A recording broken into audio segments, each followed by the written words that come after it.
Bonjour à toutes et à tous et bienvenue au Paris Retail Week pour la 10e édition. Voilà, j'espère que vous êtes bien installés, que vous avez pris votre petit café car nous allons avoir une journée intense que je vais vous présenter maintenant. Nous allons commencer avec une plénière intitulée Long Live the Live Retail avec une étude qui sera présentée par David Mingeot de Havas Paris. Nous enchaînerons avec une table ronde animée par Alain Stemann du Journal du Net, avec de nombreux intervenants de très haut niveau. Suivra en fin de matinée une académie Amazon très intéressante. Je vous proposerai cet après-midi de retrouver une keynote exceptionnelle avec la CEO de Jumia elle-même, Juliette Hanama. Et j'aurai le plaisir de vous présenter en fin de journée la cérémonie des Awards tant attendue. N'oubliez pas de partager bien sûr avec le hashtag Paris Retail Week et le @PRWOfficials. Voilà, alors sans plus attendre, je vais avoir le plaisir d'accueillir notre hôte sur scène. Je demande tout de suite à notre chère Sophie Lubet. Sophie Lubet, directrice du pôle retail de Comexposium. Sophie. Bonjour Sophie, comment vas-tu? Bonjour Pascal. Bah, voilà, tu sais, j'ai eu un trou, t'as vu? Bah, tu m'as déjà oublié. Ben non, mais je passe ma journée avec toi et voilà. Sophie, tu as peut-être quelques mots à nous dire pour lancer cette plénière et surtout cette grande journée que je viens de présenter. Bah alors déjà, merci à tous d'être présents ce matin. Bon, il a fallu un peu lutter contre les intempéries, mais merci, vous êtes très nombreux. Alors on va vous présenter un petit digest en fait de l'événement rapide, car on attend des informations très intéressantes ensuite avec un observatoire qu'on a pu faire. Mais je vais vous donner quand même quelques petits chiffres pour vous repositionner un petit peu l'événement. Donc, sous sa forme, Paris Retail Week, c'est la 3e édition donc, de la manifestation. On attend 30 000 décisionnaires. Il y a à peu près 600 sociétés exposantes sur l'expo. On accueille 350 top speakers durant toute la durée de la manifestation, pendant 3 jours. Des interventions de qualité. 2000 contacts journalistes et blogueurs, on a une bonne couverture média et on en est ravis. Merci à tous nos amis presse, blogueurs qui sont vraiment les bienvenus sur place pour partager, comme le disait Pascal, avec nous. 1000 parutions dans les médias. Alors, qu'est-ce que c'est que la Paris Retail Week? On voit, ça fait un petit schéma là, qui reprend en fait l'écosystème de ce qu'on a voulu mettre en place, donc avec une manifestation qui s'appelle donc Paris Retail Week, qui est composé de plusieurs éléments. Donc cette année, on est dans la version e-commerce et digital in-store, c'est-à-dire l'alliance en fait du online et du offline. Mais c'est beaucoup d'autres choses, comme je le disais, c'est-à-dire des contenus, un blog qui est blog parisretailweek.com, un blog en anglais qui est alimenté par des contributeurs internationaux, donc très intéressant en termes d'observatoire, des événements partenaires, du networking, des moments de convivialité. Un plan, très rapidement, vous verrez à l'extérieur comment c'est agencé. On a plusieurs zones, donc une qui est dédiée au marketing data relations clients, une sur l'IT for commerce, les solutions de paiement, donc au milieu, tout ce qui est logistique et logistique, les agences conseils et le digital in-store, avec autour en fait les différentes salles de conférences que vous fréquenterez donc cet après-midi avec la salle plénière dans laquelle nous sommes. On peut voir aussi, donc il y a un club presse, il y a un VP et également des endroits donc, pour se reposer avec des zones de networking. Donc je vous invite à vous promener un petit peu partout. On va faire un petit focus là sur les différentes animations que vous allez pouvoir rencontrer donc, sur l'expo. Alors, très live, donc dès l'entrée, en fait, vous avez un conseil personnalisé avec notre partenaire e-commerce Nation, où vous pouvez en fait vous faire un bilan un peu personnalisé en fonction de vos attentes avec ces spécialistes qui vous dirigent en fait vers les bons prestataires sur le salon. Donc, c'est déjà une entrée en matière intéressante. En live, on va donner la parole aux millénials avec une web radio animée par les étudiants du MBA-MCI. Donc on aura la vision un peu de cette jeune génération et de la manière dont ils vivent le digital et le retail. Pour poursuivre, on a voulu aussi donner un rendez-vous orienté job dating, donc avec 2 espaces dédiés où en fait vous pourrez faire un petit bilan ou un point sur ceux qui veulent avoir des évolutions de carrière, puisqu'on a des consultants qui sont spécialisés dans tous les métiers du digital et du retail. Donc je vous invite, si vous êtes en mobilité ou si vous voulez faire un point, à passer les voir.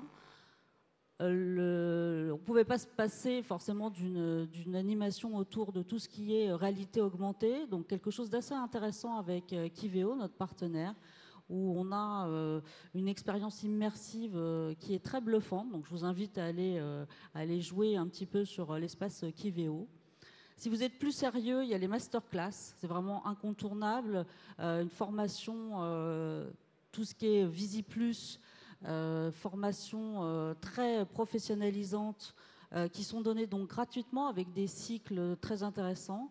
Donc je vous engage à y aller parce que là vous pourrez en effet toucher des sujets qui sont très pointus et ils font ça très très bien. Donc allez voir les masterclass. Si vous êtes chanceux, passez à la roue de la fortune, il y a des choses à gagner, ça fait toujours plaisir. Si vous êtes d'humeur plus badine, allez pointer ou tirer à la pétanque parce qu'on a aussi ça sur l'espace de l'exposition. Et puis, bien évidemment, partager toutes ces expériences sur notre social wall tactile où vous trouverez des informations et puis surtout du partage. Alors, ça, c'est sur l'expo. Maintenant, la Paris Retail Week, c'est aussi un peu out of the box. Donc, on peut sortir du cadre, comme on dit, et avoir d'autres expériences. Donc, on a mis en place, en fait, ce qu'on appelle des retail tours ou des parcours donc, innovants dans des magasins parisiens. On a la chance d'être à Paris. Le commerce est forcément fer de lance de la capitale. Donc, on a concocté pour vous 2 programmes qui sont très intéressants. Bon, là, ils sont un peu complets, sold out, mais par contre, c'est intéressant de suivre sur les réseaux ce que feront les heureux participants. Donc, des découvertes intéressantes, technologiques, expérientielles. Donc, suivez ça sur les réseaux, c'est intéressant. Si vous êtes orienté business, n'hésitez pas. C'est un nouveau service qu'on met en place cette année, donc complètement open. En fait, l'idée, c'est un petit peu comme du speed dating. Vous avez des problématiques, qu'elles soient en thématique, amélioration de l'expérience utilisateur, la transfo digitale, la data. En fait, vous allez aux heures qui sont indiquées sur cet espace et vous rencontrez des prestataires pour faire de l'échange de cartes de visite et puis nouer un premier contact.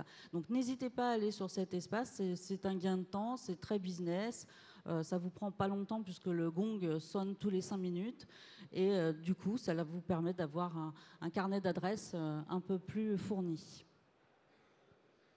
Ce soir, comme le disait Pascal, on aura la chance d'accueillir les Paris Retail Awards. Alors les Paris Retail Awards, c'est un prix reconnu avec 7 catégories que je vous laisse découvrir. Un jury professionnel et d'exception qui a été très motivé. Je remercie d'ailleurs le jury d'avoir participé à cette édition. Et donc ce soir, les résultats, 17h ici en salle plénière. Toujours dans la continuité des Paris Retail Awards, on a dédié un prix à l'innovation. L'innovation, c'est très important. Les startups, un gros village start-up aussi sur l'expo, avec plus de 50 startups innovantes. Du coup, le prix Rookie of the Year, c'est le prix qui dédié donc à l'innovation et dédié aux startups. Alors ils vont venir pitcher en live les 3 finalistes et c'est le public qui vote. Donc je vous incite tous à venir ce soir très nombreux pour avoir donc accès donc aux gagnants de ce prix intéressant avec un jury là aussi très professionnel et du coup c'est un fer de lance, voilà, c'est une voie d'accès pour devenir la future licorne française, enfin on espère. Des outils indispensables que vous avez dû voir, donc le guide de visite, le programme. Je vous incite forcément à télécharger donc l'appli que vous avez certainement, mais si vous ne l'avez pas fait, n'hésitez pas à le faire. Vous pouvez aussi utiliser le chatbot qui s'appelle Gustave en direct de la page Facebook du salon qui est là pour vous aider à l'assistant virtuel et l'accès au conversationnel, c'est intéressant. Cette année, l'édition est marquée par un fil rouge. Ce fil rouge, c'est le live retail. Donc le live retail, c'est un commerce plus authentique, plus proche du consommateur, avec une nouvelle relation nouée entre le retailer et l'utilisateur consommateur. Et on l'a décliné en fait au fil de nos contenus, donc sous différentes formes.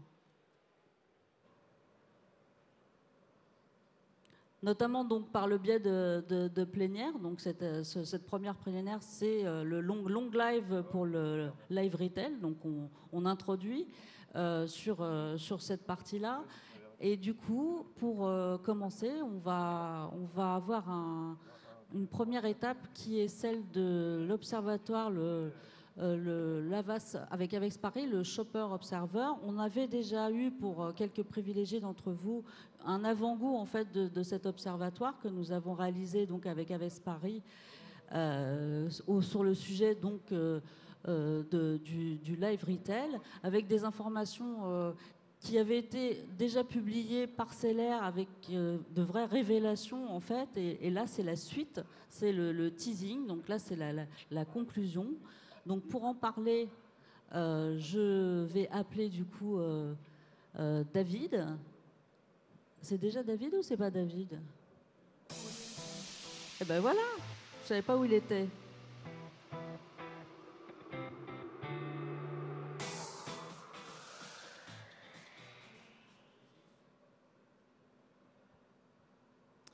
Bonjour à tous. Effectivement, on va parler du Shopper Observer. Alors, juste pour introduire rapidement le Shopper Observer, c'est un observatoire qu'on a créé il y a 2 ans. Le Shopper Observer, il étudie les évolutions du monde du retail et il étudie aussi le comportement du consommateur et son évolution. En fait, le travail que je vais vous présenter, c'est un travail qui est avant tout un travail journalistique, c'est-à-dire qu'on va collecter, on agrège des informations et on essaie de détourer un certain nombre de tendances qui feront certainement le commerce de demain et en tout cas qui influencent le commerce d'aujourd'hui. Alors, la petite particularité de cette année, c'est qu'on a mené également 2 études qui sont des études quanti, de telle manière à venir, entre guillemets, certifier les tendances que l'on va vous proposer. Alors, ça fait maintenant plusieurs années que le trafic physique est en baisse dans les points de vente. Et parce qu'il est concurrencé par un trafic qui est beaucoup plus digital, qu'on considère comme plus pratique, qu'on considère comme plus facile, en tout cas les consommateurs le considèrent comme plus facile. Et partout, l'omnicanalité, elle se met en place. Et pourtant, rien n'y fait, le trafic physique continue tout doucement à baisser. Il y a beaucoup de retailers qui pensent que la solution passera certainement par la big data, passera par l'intelligence artificielle. L'idée, c'est d'analyser au mieux le comportement des consommateurs, comprendre ce dont ils ont besoin pour essayer de leur proposer le produit le plus juste. Sauf que, ce que nous montrent nos études, c'est qu'il n'est pas certain que ce soit la solution idéale. Pour une raison qui est très simple, c'est que le consommateur a envie aujourd'hui de véritables expériences de consommation, des expériences qui sont beaucoup plus riches et des expériences qui soient entières. Donc ils ont envie d'un retail simplifié, ils ont envie d'un retail vivant, un retail expérientiel, bref, ce qu'on a baptisé le live retail. Le live retail, on l'a regroupé en 7 tendances, 2 groupes de tendances. Un premier groupe qui replace le consommateur au cœur des nouveaux usages, donc on place ces nouveaux usages au cœur de la réflexion. Et le second groupe, qui est en couleur jaune sur la slide, fait ressortir la volonté d'un commerce qui est beaucoup plus humain, d'un commerce qui est plus engagé et d'un commerce qui est beaucoup plus expérientiel. Donc ce que je vous propose, c'est de démarrer par la première tendance qu'on a baptisée du confort à l'extrême fluidité. Pendant longtemps, la convenience, elle s'est jouée sur le confort en magasin. Et on s'aperçoit que désormais, elle se réinvente autour de l'innovation, une innovation dont l'objectif est de fluidifier le parcours d'achat et surtout d'éliminer les zones de friction qu'on peut avoir avec le consommateur. Il y a 3 grands domaines aujourd'hui qui sont des domaines de recherche ou d'amélioration. Le premier domaine, c'est la proximité qui peut être physique ou proximité embarquée. On reviendra sur cette notion tout à l'heure. La deuxième, c'est le gain de temps et l'immédiateté de la relation. Et enfin, le troisième grand domaine de recherche, c'est la livraison augmentée et toutes les stratégies aujourd'hui qui sont mises en place pour servir le client dans le dernier mètre. Une autre définition de la convenience qui peut-être est la plus juste, c'est d'être là au bon moment pour le consommateur. Alors, les études qu'on a pu mener nous montrent que 74% des Français supportent de moins en moins l'attente en caisse, 58% essayent de réduire le temps passé en magasin et 71% d'entre eux attendent que les marques soient présentes exactement quand ils en ont besoin. Donc peut-être c'est une première piste de réflexion. En matière de e-commerce, en fait, ça passe par une simplification des procédures d'achat et la volonté de s'intégrer au plus près dans la quotidienneté des consommateurs. Quand on dit ça, on s'aperçoit qu'il y a certains acteurs, dont Amazon, qui ont la volonté de devenir un operating system de nos vies. Concrètement, c'est comment je suis en permanence avec le consommateur pour qu'il puisse me déclencher quand il en a besoin. Et alors, les 2 innovations que vous voyez et que vous avez sous les yeux, c'est des innovations qui ont été présentées dans le cadre du CES 2017, donc qui ont été mises en avant. Elles intègrent toutes les 2 l'intelligence artificielle d'Amazon, Alexa. Et si vous faites un peu de recherche, vous allez vous apercevoir qu'Alexa, aujourd'hui, arrive dans des aspirateurs, dans des pommeaux de douche, à peu près tout. Tous les objets deviennent connectés, tous les objets deviennent une interface avec laquelle on va pouvoir interagir pour commander des produits. En ce qui concerne le retail physique, c'est un petit peu différent. Le retail physique, il y a une autre problématique, c'est comment je fais pour réduire les zones de friction spécifiquement au moment de l'achat. C'est là où les consommateurs sont le plus tendus. La première chose, c'est comment je réduis l'attente en caisse. Ça, c'est aujourd'hui, on voit toutes les stratégies qui sont mises en place pour essayer de monitorer, pour apporter le plus de simplicité aux consommateurs à ce moment-là.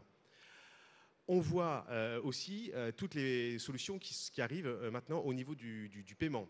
Le sans contact arrive et puis de plus en plus l'identification automatique. C'est une des solutions qui va se généraliser dans le commerce demain, de telle manière à ce que le consommateur n'ait plus à valider un achat. 2 exemples.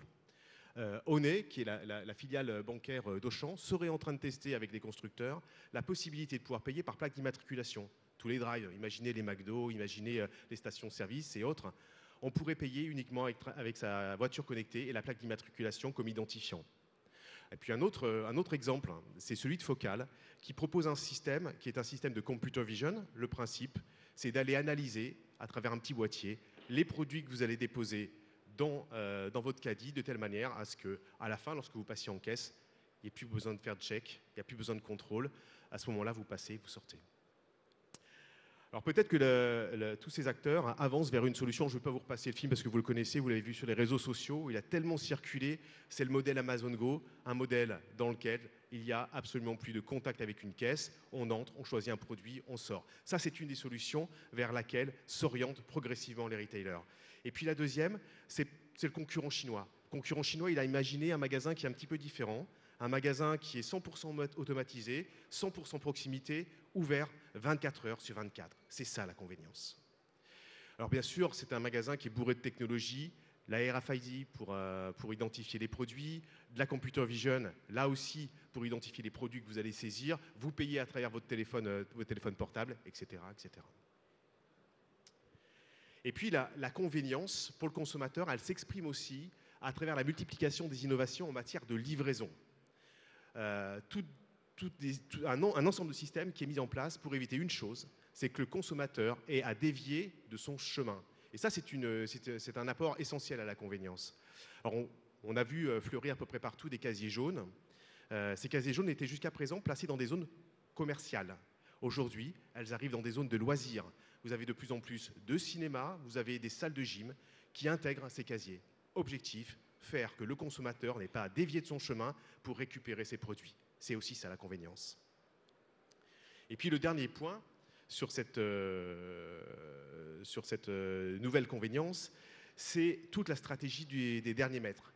La livraison par robot ou par drone, elle fait les premiers pas. Ça y est, Just Eat a livré son premier takeaway par un drone roulant, c'est celui que vous voyez, qui est un robot de chez Starship, qui a permis de livrer un premier takeaway. Et là, on voit arriver une nouvelle notion qui est intéressante, c'est ce qu'on appelle the human address. Je ne sais pas si vous en avez entendu parler, mais cette notion fait que chaque individu ait sa propre adresse. On n'a pas besoin d'avoir l'adresse d'une personne pour lui livrer son produit, puisque c'est lui-même l'adresse. Il est géolocalisé en permanence, et l'idéal serait de pouvoir lui porter le produit qu'il a commandé là où il se trouve, peu importe où il se trouve.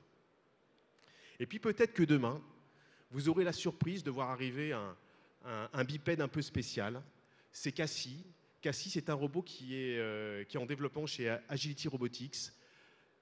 Et l'objectif, c'est que Cassie puisse faire des livraisons aux étages. Vous savez, un drone ou un robot roulant a des problématiques pour monter aux étages. Cassie, dans la mesure où il a 2 pattes, va pouvoir monter les étages. Et peut-être demain, il viendra frapper à votre porte pour livrer des pizzas. Et puis derrière, vous avez la solution express, mais là, c'est pour être livré beaucoup plus rapidement.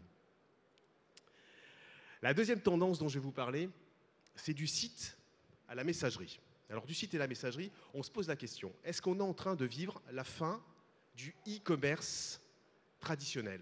Alors, c'est bizarre de dire e-commerce et traditionnel accolé, parce que le e-commerce, c'est par nature moderne. Et pourtant, c'est déjà presque dépassé. Avoir un site e-commerce peut être considéré comme étant dépassé.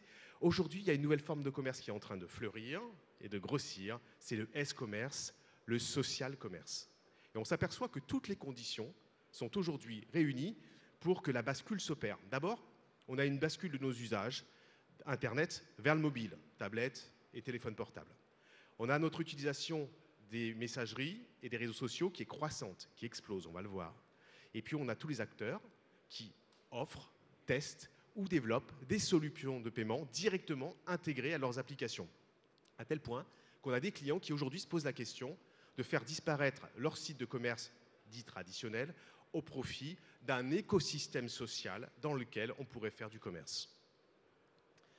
2/3 des connexions en France, elles se font via mobile. Ça représente dans le monde 51% des connexions se passent soit par le téléphone, soit sur tablette. Le téléphone portable, c'est le premier magasin sur Terre. On estime qu'à fin 2017, 1 produit sur 2 sera vendu directement par le téléphone portable. Et puis regardez, ça c'est la croissance, 400%. 400%, c'est l'augmentation de notre utilisation des applications de messagerie ou des réseaux sociaux en un an, entre 2015 et 2016. 1/3 de notre temps est passé sur notre téléphone mobile à consulter soit des messageries, soit des réseaux sociaux. La réalité, c'est que le social, c'est devenu le nouvel Eldorado des marques. C'est un environnement qu'il faut absolument investir quand on est retailer. Alors je vous le disais, tous ont une solution.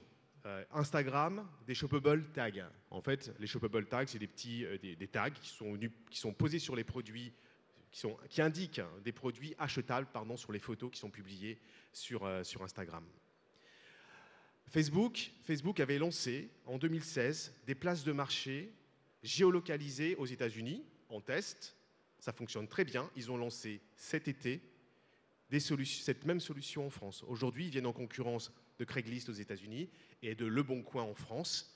On va avoir une concurrence extrêmement frontale, intéressante à analyser et à regarder. Pinterest a une autre stratégie, c'est le bouton Buy It. Ce petit bouton, on considère qu'aujourd'hui, la valorisation de Pinterest, elle tient essentiellement à sa capacité à pouvoir faire du e-commerce. Et puis, Snapchat n'est pas la traîne. Ils sont en train de tester des shoppable ads. Je suis désolé, c'est que des termes anglais. Mais ce sont des publicités qu'il suffira de swiper pour pouvoir directement acheter le produit. Et puis, pour tous ceux qui seraient restés sous le parasol et sur les transats durant l'été et qui n'auraient pas eu cette information, je vous invite à la regarder avec beaucoup d'attention. Amazon a lancé son réseau social qui s'appelle Spark. Ce réseau social est intégré aux applications Amazon et il va permettre de faire des achats, de commenter des produits à la mode sociale. Alors aujourd'hui, c'est disponible pour les clients premium. Demain, il est fort probable que ça se généralise. Et puis, il ne faut pas oublier les chatbots, donc ces outils du conversationnel qui aujourd'hui envahissent le web. Sur Messenger, on considère qu'il y en a 30 000 qui sont actifs et de plus en plus, ils deviennent transactionnels. Ces chatbots ont la capacité de pouvoir discuter avec vous et à la fin, de vous faire sortir votre carte de crédit pour vous facturer. On voit en fait que toutes les solutions dont je vous ai parlé, que ce soit celle de Facebook, que ce soit celle d'Instagram, de Pinterest et autres, sont des solutions qui sont low-tech, low technologie. Et pourtant, elles sont adoptées très facilement par les consommateurs pour une raison qui est très simple, c'est qu'elles s'intègrent parfaitement dans leur parcours d'achat et dans leur quotidienneté. On voit tout l'intérêt en fait que peuvent avoir aujourd'hui les marques d'aller vers du social commerce. La troisième tendance, c'est du cognitif à l'émotionnel. Alors cette tendance, elle met l'accent sur le fait que nous entrons dans une nouvelle ère de l'intelligence artificielle et de la big data. On peut considérer que l'ère d'avant, ce sont tous les progrès qui ont été réalisés par l'intelligence artificielle et la big data qui ont permis une meilleure identification du client. C'est ce dont je vous parlais tout à l'heure. Ça permet de mieux comprendre ce qu'il souhaite acheter, de faire une analyse, de faire des croisements, de clusteriser les données pour essayer de proposer les produits les mieux adaptés. Mais aujourd'hui, l'intelligence artificielle vient se positionner sur le terrain des émotions. Et là, ça change tout, parce que ça change complètement sa place dans le parcours d'achat. L'intelligence artificielle et la big data vient se placer au moment même où on va choisir le produit, au moment même où le consommateur peut basculer ou non. Un premier chiffre, c'est que 72% des consommateurs ont peur que le commerce se déshumanise avec le développement des outils numériques et l'intelligence artificielle. Ben, ça tombe bien. Ça tombe bien parce que les acteurs aujourd'hui de l'intelligence artificielle et de la big data sont en train de rendre très humains leurs intelligences artificielles. D'abord, les chantiers de ces derniers mois, j'ai envie même de dire ces 2 dernières années, a consisté à améliorer l'interface homme-machine, notamment à travers les outils dits conversationnels.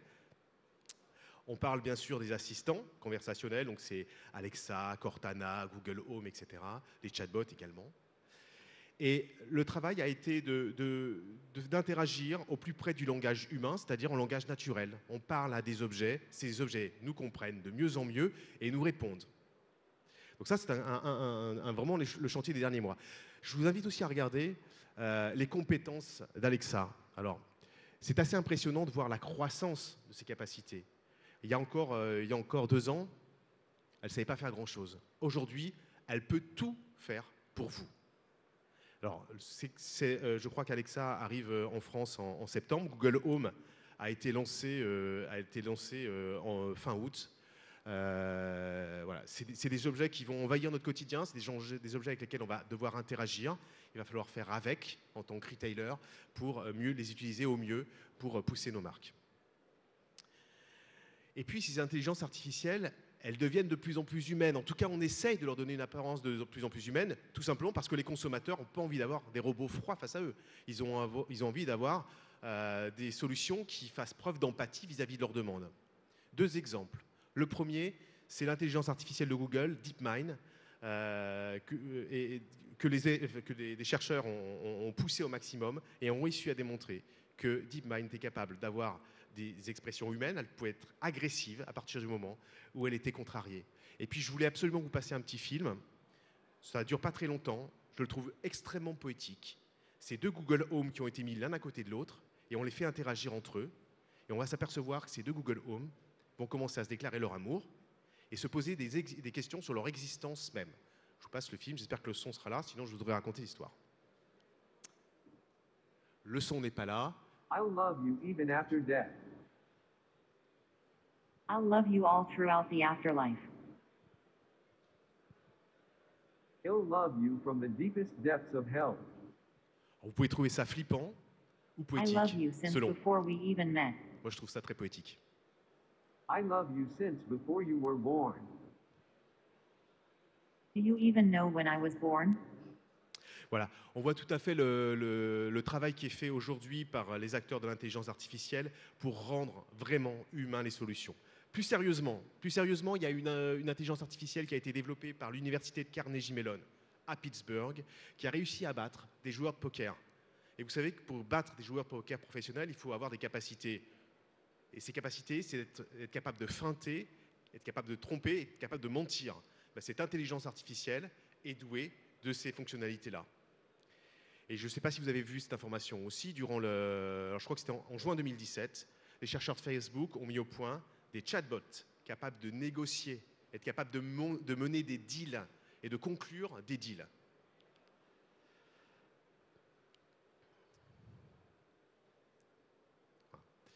Il y a un autre enjeu en fait pour les retailers. Alors bien sûr, il y a comment je rends humain les intelligences artificielles pour qu'elles soient plus acceptables pour le consommateur. Mais le vrai enjeu en fait du retailer, c'est de se dire comment je vais être capable de détecter les émotions de mes clients. Comment les émotions vont me servir à vendre mes produits. Il y a un bracelet qui existe, c'est Zenta. Zenta, c'est un bracelet qui permet de capter l'ensemble de vos données biométriques et de pouvoir analyser votre comportement, de pouvoir analyser vos émotions. Zenta, il est regardé par beaucoup de retailers parce que peut-être que demain, des solutions de retail viendront de cet outil-là. Et il y a d'autres acteurs qui s'intéressent bien sûr à cette notion-là. C'est Apple qui a fait l'acquisition d'une start-up qui s'appelle Emotion. Cette start-up, elle a comme terrain d'expertise l'analyse des visages pour décrypter les émotions. Et Apple imagine pouvoir greffer à Siri le son, enfin l'image au son. Alors vous imaginez comme Siri sera extrêmement puissant, quand vous lui parlerez, il vous regardera et il comprendra en fait dans quel mood vous êtes. Une autre solution qui est développée par Microsoft, c'est Real Crowd Insight, qui aujourd'hui est déjà disponible pour les retailers, qui permet en fait là aussi d'analyser les émotions des consommateurs par un système dit de computer vision. Et puis il y a des acteurs du retail qui ont commencé à tester les émotions dans le commerce. Alors un des premiers qui l'a fait, c'est Bentley, qui a créé une application qui s'appelle Bentley Inspirator. Et Bentley, en fait, vous soumet un certain nombre d'images, de sons, de vidéos, et en fonction des émotions que vous allez avoir par rapport aux images qui vous ont été soumises, on va vous proposer le modèle idéal qui correspond le mieux à votre personnalité, avec plein d'options, avec plein de choses, des couleurs, etc. Courant de l'été, Walmart annonce mettre en place en test un système qui permet d'analyser les émotions de ses clients dans les files d'attente des caisses. L'idée, c'est de mieux gérer les caisses. Si mes clients commencent à s'agacer, s'ils sont pas heureux dans les caisses, à partir de ce moment-là, je peux mieux gérer mes flux. Donc, ils commencent déjà à le mettre en place. Et puis, Waze imagine des magasins dans lesquels vous pourrez rentrer, et en fonction d'éléments qui seraient positionnés dans une source de SaaS ou de hall, si vous appréciez les produits, on va détecter à la fois votre posture à travers des infrarouges, on va détecter les émotions de votre visage, et à ce moment-là, le vendeur qui se trouve un petit peu plus loin est informé de l'ensemble de vos données de telle manière à vous appréhender le mieux possible et vous proposer les produits qui sont le mieux adaptés pour vous. Voilà, tout ça pour vous dire que l'intelligence artificielle évolue très vite. Et puis pour finir avec un exemple, parce qu'il n'y a pas que les hommes qui ont des émotions, les animaux aussi. Bark & Co a testé une solution de collier connecté en fait, qui permet de capter l'ensemble des émotions de votre animal de compagnie. Et l'idée, c'est de laisser votre animal de compagnie faire lui-même ses courses. Vous allez le laisser partir dans le point de vente et c'est lui-même qui va aller choisir son jouet favori ou ses croquettes préférées. Donc vous allez pouvoir monitorer à travers une application smartphone ce que votre animal de compagnie apprécie. La quatrième tendance dont je vais vous parler est très différente. C'est de l'offre aux employés. À l'heure de l'hypertechnologie, cette quatrième tendance, elle montre le retour à des valeurs qui sont essentielles dans le commerce et qu'on a, je crois, un peu tous oubliées, qui sont la passion et qui sont l'homme. La différenciation, elle s'est souvent jouée autour de l'offre et du produit. Plus j'ai de produits, plus j'ai d'offres, plus mes prix sont bas, plus ça peut intéresser mon consommateur. Or, un des paradoxes de la digitalisation, c'est de redonner du temps aux employés et de leur redonner un rôle essentiel au cœur de nos points de vente. Désormais, les employés sont les premiers ambassadeurs des marques auprès des consommateurs. Ils deviennent les nouveaux leviers de la fidélisation, une fidélisation qui est plus émotionnelle et beaucoup plus passionnelle qu'elle ne l'était jusqu'à présent. Un chiffre, 65% des consommateurs trouvent que les vendeurs en magasin manquent d'intérêt pour ce qu'ils vendent et 60% trouvent que les vendeurs en magasin manquent de compétences. Waouh! on a du boulot. On a du boulot sur la planche parce que quand on voit des chiffres comme ça, donc c'est des chiffres qui sont sur une analyse France, on a plus d'un consommateur sur deux qui est quand même pas très content de venir en point de vente. Les bons employés font la différence. Est-ce qu'il fallait encore le démontrer? Non, mais est-ce qu'on en a encore conscience? 45% des consommateurs français choisissent leur magasin en fonction des vendeurs qu'ils apprécient. Et 85% apprécient le fait d'avoir des vendeurs passionnés face à eux. Alors, bon nombre d'entreprises est en train de redécouvrir le super pouvoir des employés. Ce super pouvoir, il est en train de se découper en 3 grands domaines, 3 grandes dimensions. Un, c'est une dimension d'accueil. La deuxième dimension, c'est une dimension de convivialité. Et la troisième dimension, c'est une dimension d'expertise. Vous voyez, on ne parle même plus de vente. Ils ne sont pas là potentiellement pour faire la vente. Ils sont là pour accueillir et donner une expérience extrêmement positive aux clients. Alors, c'est le cas d'LVMH qui met en scène, dans le cadre des journées particulières, ces maisons, en ouvrant ces maisons et en donnant à voir l'expertise de ses salariés comme preuve d'excellence du travail et des produits qui sont fournis. Mais c'est aussi le cas d'acteurs comme IBM ou Starbucks qui ont mis en place des programmes d'ambassadeurs. Mettre en place des programmes d'ambassadeurs, c'est donner à ses salariés la possibilité de pouvoir communiquer sur les réseaux sociaux au nom de la marque. IBM est certainement l'acteur qui a la plus grosse communauté active sur les réseaux sociaux. Starbucks, c'est un petit peu différent. Ils ont donné... Alors, c'est un document interne que j'ai masqué, de telle manière à ce que de ne rien dévoiler de compromettant. Mais Starbucks donne toutes les règles à ses salariés pour pouvoir communiquer au nom de la marque sur les réseaux sociaux. Et ça va très très loin. C'est-à-dire qu'on va leur donner une liste des sujets qu'ils peuvent aborder, la liste des sujets qu'ils ne peuvent pas aborder, et bien sûr toutes les recettes s'ils font une boulette. Vous avez fait une erreur en publiant quelque chose, comment faire la curation? Et si l'erreur est trop grosse, comment et qui alerter au sein de l'entreprise pour que les services informatiques puissent faire la curation à votre place? Voilà. Tout ça est très bien organisé de telle manière à ce que ces communautés puissent prendre la parole auprès des marques. Et puis il y a d'autres acteurs, il n'y a pas que des grandes marques américaines qui font ça. Ixina, d'ailleurs Thierry Tallet sera, je crois, sur la table ronde tout à l'heure, il pourra peut-être vous en parler. Ixina est en train de développer une application qui permettra aux employés de la marque de prendre plus facilement des contenus, de capter plus facilement les contenus pour pouvoir les publier sur les réseaux sociaux de l'entreprise. Voilà. Quand on a des forces commerciales et des employés qui sont motivés, c'est une démarche qu'il faut facilement adopter. Et puis j'aimerais terminer sur un dernier exemple. Je termine le dernier exemple de cette tendance. Il y a encore d'autres tendances. C'est Wegmann. Wegmann rend complètement fou les consommateurs qui ont goûté à ces produits, qui sont venus dans ces magasins. La raison est simple. D'abord, c'est sûr que les produits sont bien, les produits sont bio. Il y a des produits plutôt de proximité, les produits sont frais, les prix sont plutôt attractifs. Mais ce qui fait la différence chez Wegmann, c'est les RH, c'est les salariés. Wegmann n'emploie que des salariés passionnés. Vous n'êtes pas passionné? Allez voir ailleurs. À tel point que Wegmann refuse d'ouvrir des points de vente s'ils n'ont pas fait les recrutements nécessaires, c'est-à-dire si tous les employés ne sont pas passionnés et formés à leurs produits. Je ne suis pas sûr qu'on ait la même démarche, nous, dans nos retails. Alors, je vous invite à aller jeter un œil sur les réseaux sociaux de Wegmann. C'est super intéressant, c'est très drôle, ça va vous faire sourire. Je vous ai mis quelques exemples. Cette femme qui dit « Moi, j'ai plus qu'un seul objectif dans ma vie, c'est d'aller prendre ma retraite à côté d'un Wegmann ».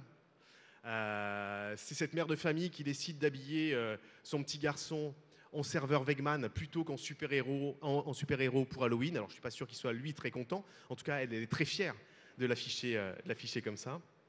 Voilà. Allez faire un tour sur les réseaux sociaux de Wegmann. C'est assez intéressant, c'est assez drôle à lire et les gens sont complètement hystériques. Cinquième tendance, c'est du hard selling au soft selling. Cette tendance, elle montre que la montée en puissance du digital et les attentes de fluidité conduisent à repenser complètement le rôle du magasin, à imaginer des concepts qui sont en apparence beaucoup moins commerciaux et qui pourtant sont très rentables, des lieux dans lesquels le consommateur a envie de passer du temps et dans lesquels le consommateur a confiance. Et on s'aperçoit que partout dans le monde, on voit se multiplier des business models qui sont moins centrés autour du produit et de l'offre, mais beaucoup plus centrés autour de l'expérience. Et ces lieux servent de faire venir plus que le produit. Je vais vous montrer un certain nombre d'exemples. Alors avant, j'ai un chiffre qui doit nous inquiéter aussi, je trouve. C'est que 44% des consommateurs éprouvent de moins en moins de plaisir à faire leurs courses dans les points de vente physiques. Ça veut dire qu'on a du travail pour réussir à conquérir et infléchir cette courbe qui fait que le retail physique aujourd'hui est en baisse. L'expérience d'achat, elle devient centrale dans le processus de choix. Il y a 71% des consommateurs qui trouvent que les marques ont du mal à les surprendre et de leur faire découvrir de nouvelles choses. Dans beaucoup de magasins dans lesquels je me rends, on n'est plus forcément étonné. On a des produits qui sont alignés, so what? Qu'est-ce qu'il y a de plus? Devenir un lieu de socialisation, ça devient presque essentiel pour les marques. 66% des moins de 35 ans souhaitent des magasins dans lesquels ils peuvent faire autre chose que d'acheter. Typiquement, c'est la population des millennials qui est le plus engagée pour souhaiter des magasins qui soient des lieux d'expérience. 70% des 18-34 ans souhaitent vivre des expériences riches et intéressantes en magasin. Alors, il y a un acteur qui a très bien compris ça. C'est Urban Outfitters. Urban Outfitters, ils ont très bien compris qu'aux États-Unis, un millennial qui avait $200 en poche, il préférait aller faire la fête, partir en week-end, partir en soirée, plutôt que d'aller faire du shopping. Ben ça, c'est un point qui nous gêne en tant que retailer. Eh bien, Urban Outfitters a inventé des magasins spécifiquement pour cette population de millennials. Ce sont les UO Spaces, qui sont des magasins. Je vous invite à aller regarder sur Internet, ou si vous avez la chance d'aller aux États-Unis, d'en visiter quelques-uns. C'est des magasins d'un nouveau genre.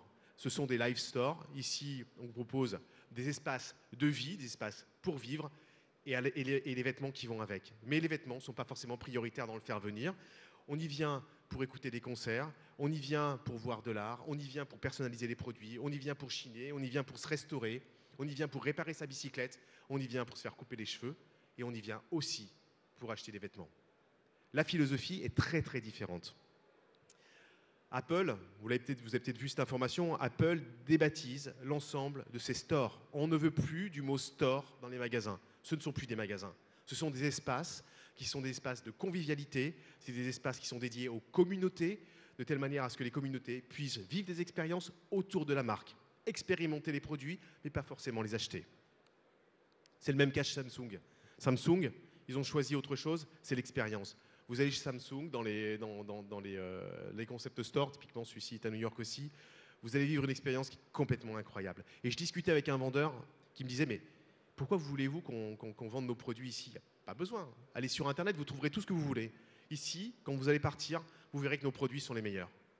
Voilà. Le seul objectif, c'est de proposer une expérience. Et puis ça touche pas forcément que des grandes marques ou des concept stores. Regardez, ce cas-là, c'est le cas de Tom Shoes.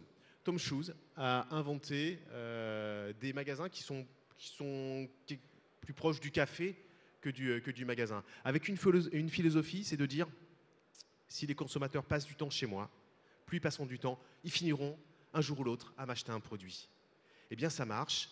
Blake Mikowski, qui est le patron de cette enseigne, dit avoir des magasins profitables au bout de 6 mois et avoir un retour sur investissement au bout de 9 mois. Voilà. Ça prouve que des approches un peu différentes peuvent fonctionner. Un autre exemple, c'est le cas de Rafa. Là, on est à Brooklyn. Vous avez également celui de Londres, que vous pouvez visiter, qui est très proche de celui-ci, dans lequel l'idée, c'est de proposer des clubhouses. Ici, vous êtes passionné de vélo, vous venez passer la journée, vous venez travailler dans ces magasins-là. Vous avez des espaces, vous pouvez vous brancher. On voit des gens qui viennent faire des réunions de travail parce qu'ils sont passionnés de vélo, parce que sur les murs, il y a les compétitions sportives qui sont en train de passer, parce qu'il y a de la musique, parce qu'il y a de la restauration. Vous êtes bien dans ces clubhouses, c'est un espace de passion. Et puis, bien sûr, les produits sont là et vous pouvez bien évidemment les acheter. Mais le faire venir, ce n'est pas forcément les produits. Le faire venir, c'est la passion et c'est l'expérience. Je termine cette tendance avec un exemple qui est beaucoup moins loin. Il s'appelle le Found. Il se trouve à Genève. Alors, je ne sais pas trop comment le qualifier, cet espace-là, parce que il est tout à fait spécifique. Déjà, d'abord, dans son aspect. Ce sont des grandes plateformes, en fait, des grands open space, dans lesquels se mélangent à la fois des startups qui ont leurs bureaux, vous avez quelques bureaux qui sont placés, un barbershop, vous avez un restaurant, vous avez un bar, vous avez des créateurs de mode, vous avez un tatoueur et vous avez un espace d'art. Tout ce petit monde vit dans le même espace. Vous passez de la start-up au barbershop jusqu'au bar, simplement en enjambant une chaise qui est posée dans l'allée. Mais tout le monde vit dans le même espace.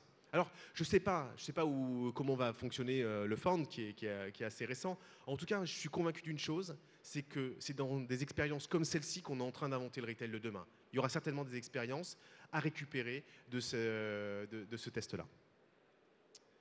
La sixième tendance, c'est de la responsabilité au militantisme. Cette tendance, elle prend tout son sens dans les grandes échéances démocratiques qu'on a pu traverser. Les consommateurs, on le sait, souhaitent des entreprises engagées et des entreprises qui ne se limitent pas simplement à faire du profit.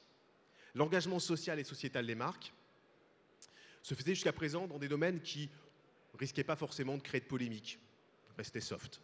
Mais désormais, on s'aperçoit que les marques sont de plus en plus engagées, et notamment parce qu'il y a une montée des populismes dans nos sociétés et qu'il y a une polarisation politique de nos sociétés. Et certaines marques n'hésitent plus, certaines marques décident de s'engager dans un combat politique. Des chiffres qui sont assez intéressants. Le premier, c'est que 79% des consommateurs pensent que les entreprises doivent agir pour les sociétés. 64% pensent que c'est une bonne chose que les entreprises prennent part au débat public pour défendre des valeurs auxquelles elles croient. Et tout de même, un tiers des Français, consommateurs français, pensent que c'est une bonne chose que les entreprises parlent de politique. On voit à quel point la demande est forte. Alors pendant longtemps, les pouvoirs publics agissaient surtout pour limiter les dérives d'entreprises qui étaient peu soucieuses de l'environnement ou peu soucieuses de la diversité. Et on s'aperçoit que de plus en plus, c'est l'inverse. Ce sont les entreprises qui se portent en garante de la raison face à des discours politiques qui peuvent être considérés comme trop extrêmes ou non acceptables. Le premier pas politique, c'est le durcissement des engagements RSE. En fait, c'est vrai, quand vous avez un environnement ou un écosystème qui se politise, à partir du moment où vous allez durcir vos engagements RSE, à partir du moment où les entreprises durcissent leur engagement RSE, ça devient un acte politique fort. Je vous donne quelques exemples. C'est le cas de Solvay, qui en avril 2017 a mis en place son Solvay Care. Le principe est simple. Tous les salariés Solvay dans le monde, quelle que soit leur origine, quelle que soit la législation en vigueur, auront la même protection sociale. Un engagement RSE fort, mais c'est surtout un engagement politique. La même chose chez AXA, la même chose chez Kering, où là, ce sont les congés maternité qui sont identiques pour l'ensemble des salariés, quelle que soit leur origine et quelle que soit la législation en vigueur. Et puis, désormais, l'heure est à un engagement qui est beaucoup plus frontal et beaucoup plus lisible pour le consommateur. Alors, à l'évidence, l'arrivée de Donald Trump au pouvoir est vraiment un tournant dans ce domaine. C'est-à-dire qu'à partir du moment où il a été candidat et qu'il est arrivé à la présidence, beaucoup de marques se sont opposées à sa politique. Des marques comme Gap, Ikea, North Face, Timberland, Starbucks, etc., etc. Elles n'ont pas hésité à interpeller le président élu sur sa politique et à s'opposer très clairement. Certaines marques ont pris parti dans le combat politique. C'est le cas d'Urban Outfitters, dont on a parlé tout à l'heure, qui avait inventé des magasins spécifiques. Urban Outfitters a décidé de mettre en vente des produits pro-Hillary Clinton dans ses magasins et contre Donald Trump dans ses magasins. Le choix a été fait. C'est également le cas d'une marque comme Ben & Jerry's. Ben & Jerry's qui, le jour de l'investiture de Donald Trump, tweet « C'est un sale jour pour vous, on va vous aider à passer cette journée un peu mieux ». Voilà. Donc cela aussi, c'est un message politique à destination de ses clients et de ses communautés, des communautés qui entourent la marque. Et puis Howard Schultz, l'ex-PDG de Starbucks, qui lui aussi s'est engagé immédiatement, presque envie de dire dans la campagne, en tout cas il s'est opposé très frontalement au discours de Donald Trump en proposant d'embaucher des réfugiés dans les 75 pays dans lesquels la marque était présente. Ce phénomène, ce n'est pas qu'un phénomène qui est américain, ce n'est pas que le phénomène de Trump. On s'aperçoit qu'en Europe aussi, on a une montée des marques politiques et des marques engagées. Typiquement, Ikea qui décide de reconstruire dans son showroom norvégien une maison syrienne pour montrer quelles difficultés peuvent vivre ces gens en temps de guerre et expliquer pourquoi ils sont partis sur les routes. C'est aussi notre champion à nous de l'engagement qui est Biocop, qui est une enseigne qui s'engage frontalement, qui continue son combat contre les pesticides, contre Monsanto et tous les autres acteurs des phytosanitaires. Et puis, Biocop est allé même plus loin parce que Biocop, à quelques jours du premier tour des élections présidentielles françaises, a lancé un programme sur Internet en invitant les salariés à venir déposer des propositions pour construire un programme pour le nouveau président. 1200 propositions ont été faites, ils en ont retenu 1000, qui constituent un livre blanc, aujourd'hui disponible, et qui a été envoyé au président. Et je vais juste citer le président de Biocop qui dit « Plus qu'une marque sociétale et activiste, Biocop se veut un véritable projet politique ». Dernier exemple, vous l'avez vu peut-être durant l'été, sauf si encore une fois vous êtes resté sous vos parasols, c'est cette marque allemande, Edeka, qui a décidé de vider un supermarché de l'ensemble des références qui étaient d'origine étrangère ou qui étaient des produits importés. Tout simplement pour montrer à quel point un monde serait triste sans la diversité qui nous entoure. Ça aussi, c'est un acte politique. Septième et dernière tendance. Cette septième et dernière tendance, c'est une synthèse des tendances que l'on vient de parcourir ensemble. On observe de plus en plus une convergence entre les modèles des géants du retail physique et ceux du modèle online. Et aujourd'hui, on est à un moment qui est extraordinaire, je trouve, dans le monde du retail, parce qu'on est en train de voir naître un nouveau modèle, un troisième modèle qui n'existe pas encore et qui certainement sera le modèle entre guillemets idéal, au moins pour les années qui viennent.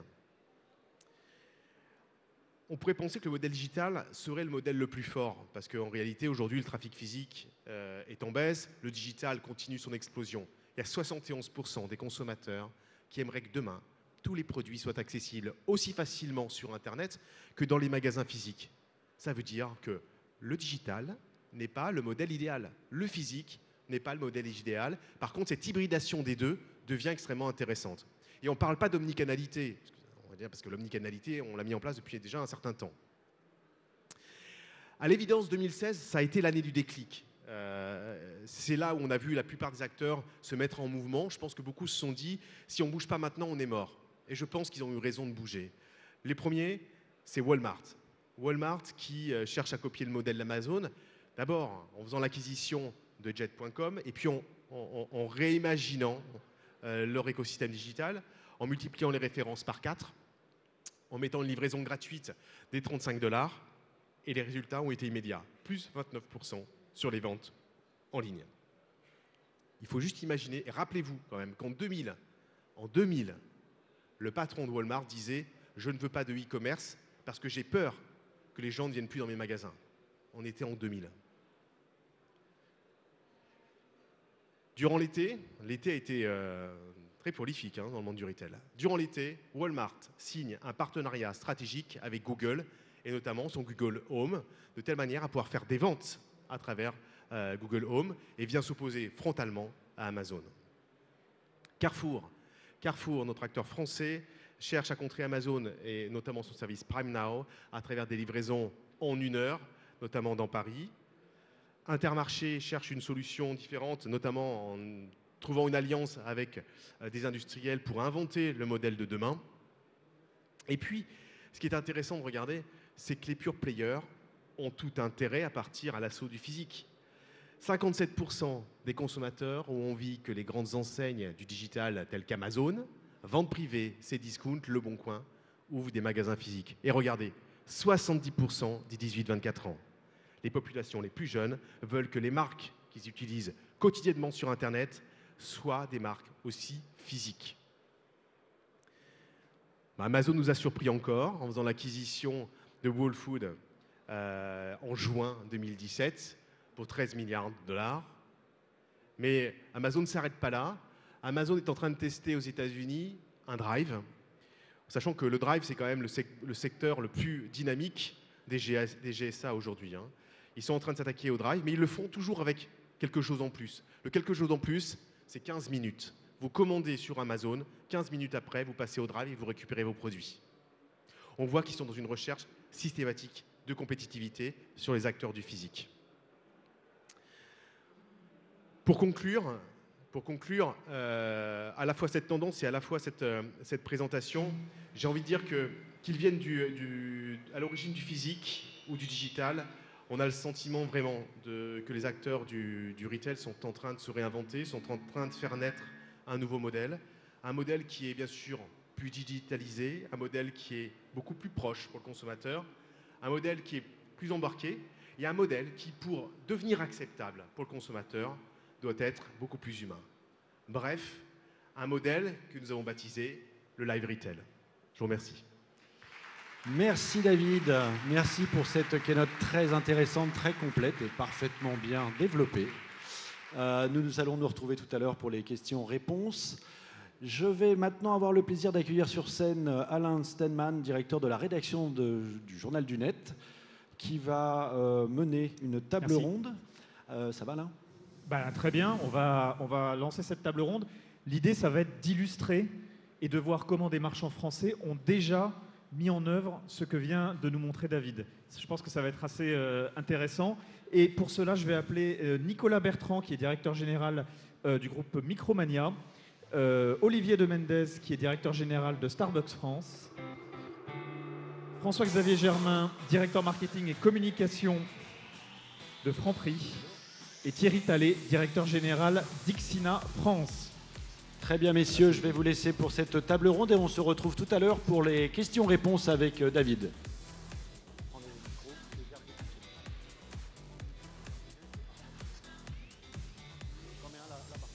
Alors, on l'a vu, les centres commerciaux ont des problèmes. On a des villes où on a des vacances commerciales d'à peu près 20%. Et aux États-Unis, toutes les foncières de Retail Park sont en chute de au moins 30% cette année sur les bourses américaines. Et l'une des raisons, c'est ce qu'on a vu, c'est cette formidable transformation de l'écosystème. Et cette transformation, David nous a donné un certain nombre de points. Et je voudrais commencer avec vous, François-Xavier Germain, justement sur la capacité à driver des clients depuis le web jusqu'au magasin. Vous avez mis en place un système de Web to Store. Est-ce que vous pouvez nous en dire plus ? Oui, bien sûr. En préambule, ça ne vous a pas échappé, Franprix, c'est une enseigne de proximité, proximité géographique pendant des dizaines d'années, et principalement géographique. Et on s'est rendu compte, avec la multiplication des points de contact, que la proximité géographique ne suffisait pas. Et on est passé effectivement, dans ce qu'évoquait David, vers une proximité émotionnelle, au sens d'être proche de nos consommateurs, de proche de nos clients, dans leur parcours de vie, pas seulement dans leur parcours d'achat, dans leur parcours de vie. Or, on faisait ça avec des méthodes de grands distributeurs, ramenées à la taille d'une enseigne de proximité. Mais quand je dis des méthodes de grands distributeurs, c'est que on envoyait beaucoup d'infos à beaucoup de monde, en espérant que ça retombe en pluie fine sur chacune des personnes. Et en fait, il y avait beaucoup de pertes en ligne. Et surtout, chaque consommateur ne se retrouvait pas dans cette profusion d'informations. Donc, par nature, parce qu'on a cette proximité émotionnelle, parce que sur un point de vente, c'est 300 mètres de zone de chalandise, on a cette affinité avec un modèle qui est beaucoup plus précis. Et donc la réconciliation s'est faite très vite avec les solutions de Big Data et avec notre partenaire Capital Data, filiale d'Aiko. On a entrepris de changer un petit peu le modèle pour contacter nos clients en utilisant pas seulement les données qui sont accessibles sur nos cartes de feed habituelles, mais également tout leur comportement digital qui nous permet de qualifier beaucoup mieux chacun de nos consommateurs au-delà de la carte de fidélité et donc de leur adresser très précisément du contenu. Alors ce contenu, aujourd'hui, il est promotionnel, mais demain, il est beaucoup plus vaste que ça. Alors, c'est des catalogues, c'est des coupons, c'est quoi ce contenu ? Aujourd'hui, c'est des publicités, c'est des coupons, mais ce sont des messages qui sont très personnalisés par rapport au comportement, aux affinités de chacun de nos consommateurs. Donc en fait, vous avez mis en place une DMP, c'est ça, et vous essayez de retrouver vos clients, les clients que vous avez dans votre CRM qui ont laissé leur adresse mail, par exemple, vous essayez de les retrouver sur le web, et quand vous les retrouvez sur le web, vous leur adressez des offres personnalisées, c'est ça? C'est ça, exactement. C'est-à-dire qu'on capte, bien entendu, un maximum de données de nos consommateurs. On essaye de relier ces données pour les personnaliser. Et ensuite, en fonction de ça, ça c'est la partie amont, en fonction de ces affinités de nos clients et de leur comportement, on permet de leur adresser la bonne offre au bon moment, au bon endroit également. Et pour ceux qui ne sont pas encore clients, vous faites quoi alors?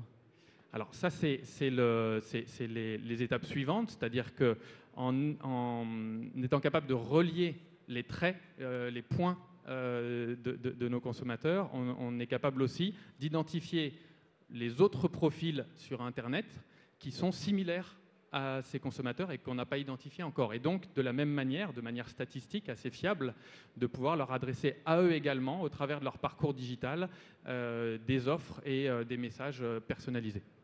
Alors, ça c'est une vision du digital. Chez Ixina, on a une arme secrète pour le digital, c'est le configurateur de cuisine. C'est ça qui vous permet de driver un certain nombre de clients du web vers le magasin. C'est ça, Thierry? Oui, exactement. Vous m'entendez? Oui. Donc, effectivement, bon, on est dans un business chez Ixina assez particulier puisque nous sommes sur un panier moyen élevé. On est à entre 5 et 6 000 euros de panier moyen, avec donc une fréquence et un nombre de visiteurs assez faible. Nos magasins tournent avec à peu près 100 clients par mois et par magasin qui rentrent. Donc effectivement, par rapport au business de Franprix et aux autres, c'est assez particulier. Sur le site internet, c'est la même chose. Sur le site internet, on a en gros actuellement un petit million de visiteurs par an. Donc c'est quand même extrêmement faible, je pense. Donc du coup, on a mis sur notre site internet des petites choses qui permettent de capter le client. Donc effectivement, vous le disiez, un configurateur 3D avec lequel le client s'amuse un petit peu à faire sa cuisine, en conditions réelles, puisque ce configurateur est connecté avec notre base produit. Donc le client qui va faire sa cuisine va avoir à l'issue un prix véritable.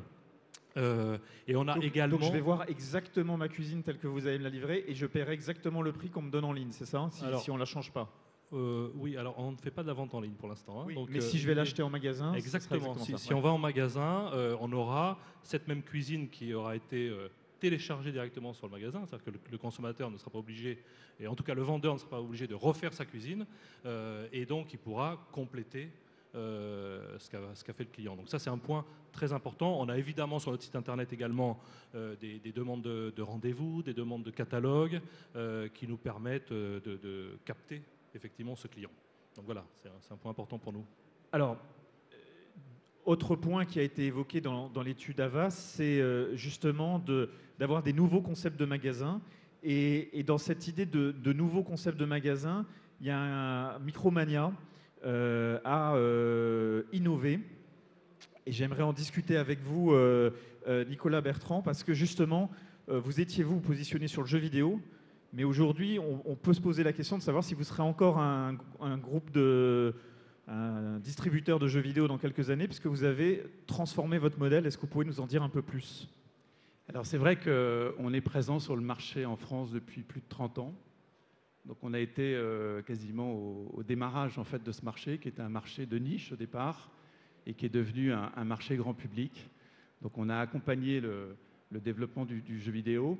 Et on observe à la fois, j'ai envie de dire, un marché qui continue à progresser, mais aussi une part de digitalisation, cette fois-ci dans la façon de consommer, qui est un facteur indéniable. Et passer le premier moment j'ai envie de dire, de résistance un peu naturelle, qui consiste à dire, mais attendez, c'était pas notre métier, et une partie du marché se désintermédie d'une certaine manière, on s'est dit, mais au fond... on a probablement une mission beaucoup plus large que celle de transmettre la passion du jeu vidéo en France. Et on s'est rendu compte, on appartient à un groupe américain, donc on a la chance d'avoir des connexions un peu partout dans le monde. Et on s'est rendu compte que derrière le marché du jeu vidéo, il y avait finalement un marché beaucoup plus large, qui est un marché plus générationnel, qui correspond plus justement aux attentes des millennials, qui est le marché de la pop culture. Alors la pop culture, c'est quelque chose qui, quand on demande une définition en France, qui pose J'allais toujours... le faire. Ouais, je vais essayer d'y répondre, mais en fait c'est assez compliqué. La pop culture, en fait, c'est tout l'univers qui existe depuis une trentaine d'années, qui correspond à tous les super-héros, qu'ils soient japonais, américains, même européens. Alors les plus connus, ça va être Star Wars, ça va être des séries télé comme Game of Thrones, ça va être Pokémon, donc c'est tous les films de Marvel, de DC Comics. Et en fait, on se rend compte que dans ce marché de la pop culture, le jeu vidéo, bien entendu, a une place très importante, mais il y a plein d'autres choses. Et donc, on a testé, il y a maintenant 2 ans, un nouveau concept qui s'appelle Zing. Zing comme Amazing, pop culture. Donc, on a 7 magasins maintenant en France. Et voyant que ça marchait bien, donc ce sont des magasins beaucoup plus tournés sur l'imagination, sur la découverte, sur la surprise, sur le fait de partager en fait sa passion quand on fait partie d'une communauté. Et tout le monde fait partie d'une communauté. Je prends l'exemple de Star Wars. On voit qu'il y a maintenant des clients, des fans qui sont de la 3e génération de Star Wars. Donc, dans une même famille, les grands-parents, les parents et les enfants peuvent être fans de Star Wars.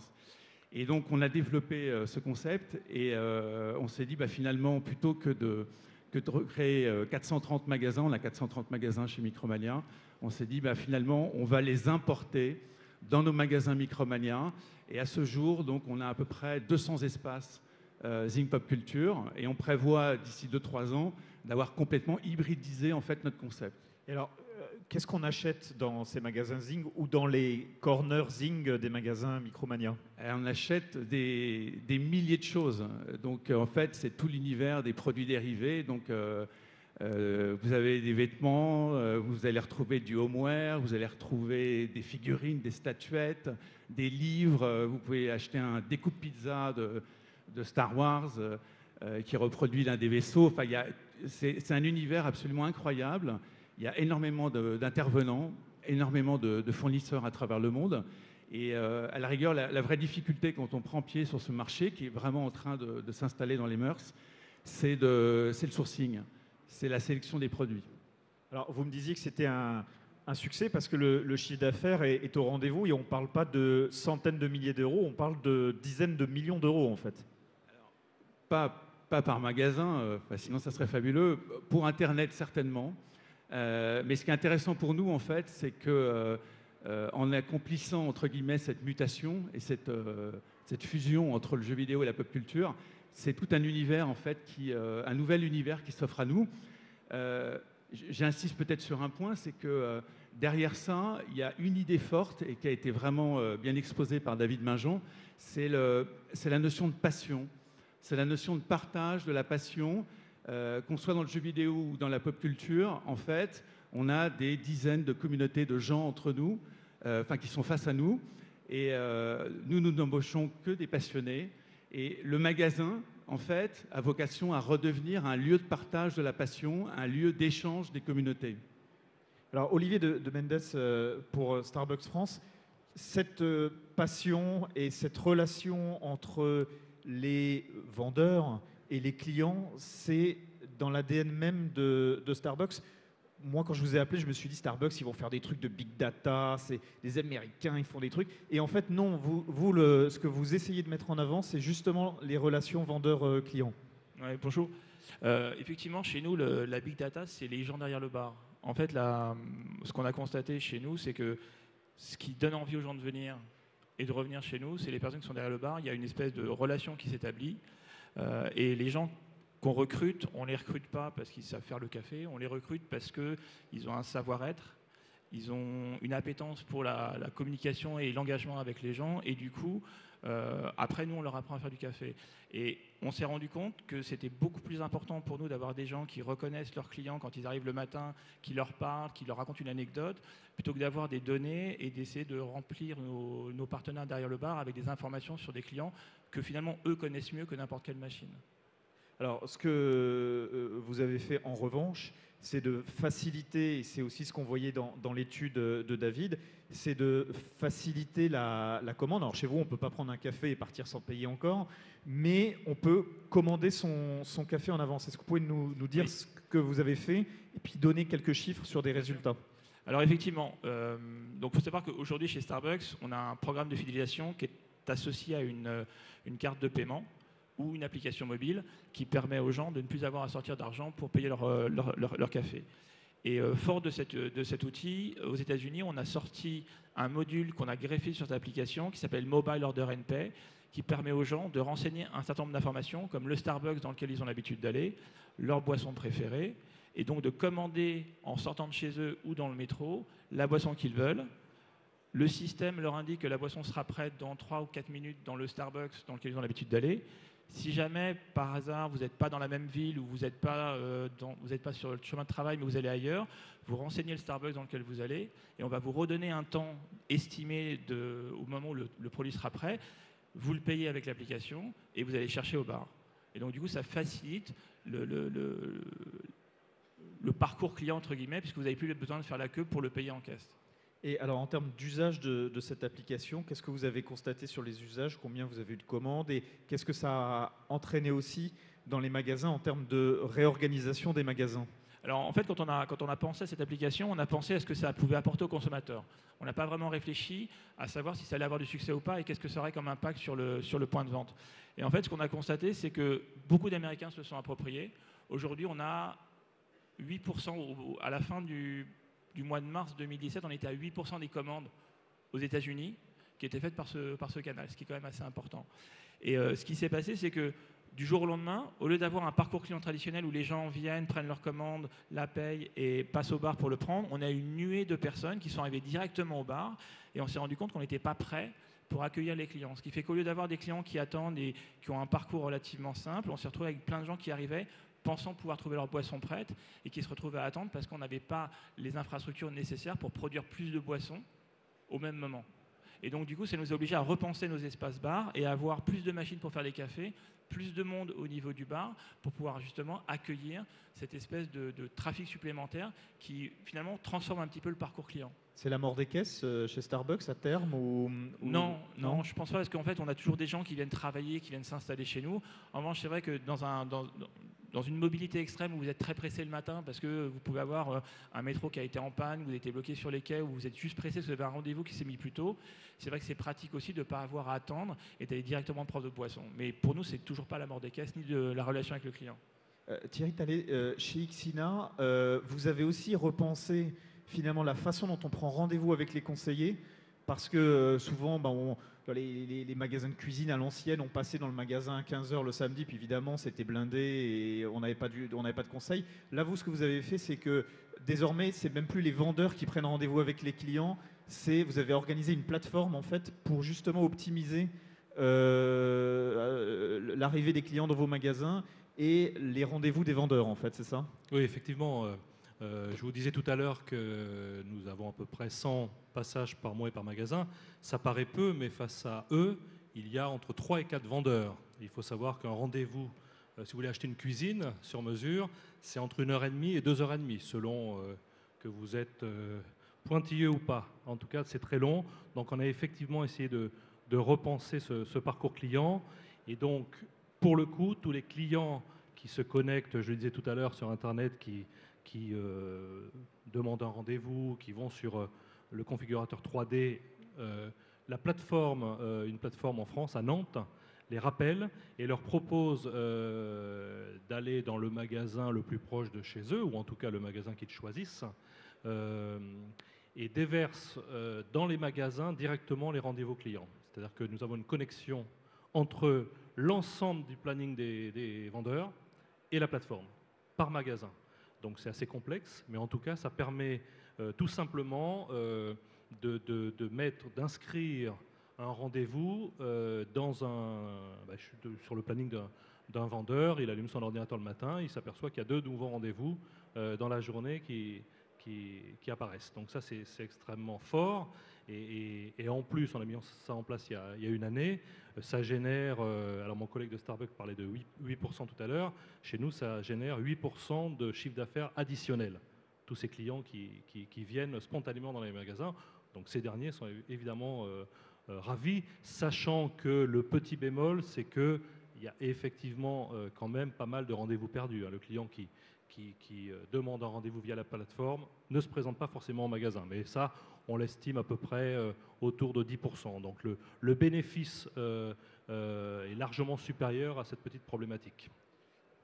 Nicolas Bertrand, justement, dans repenser les flux en magasin, c'est aussi, c'est pas seulement des flux d'achat. C'est-à-dire vous êtes, quand on s'est parlé, vous me disiez, chez nous, les consommateurs viennent pas seulement acheter, c'est ce qu'on voyait dans l'étude, et vous avez lancé des clubs thématiques et vous voulez en lancer de plus en plus pour faire venir les gens, à ce qu'on dit encore en magasin, mais en tout cas faire venir les gens chez vous.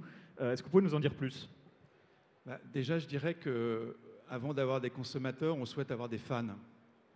Et du coup, la relation et le regard qu'on peut avoir sur les personnes qui viennent chez nous est plus du tout le même.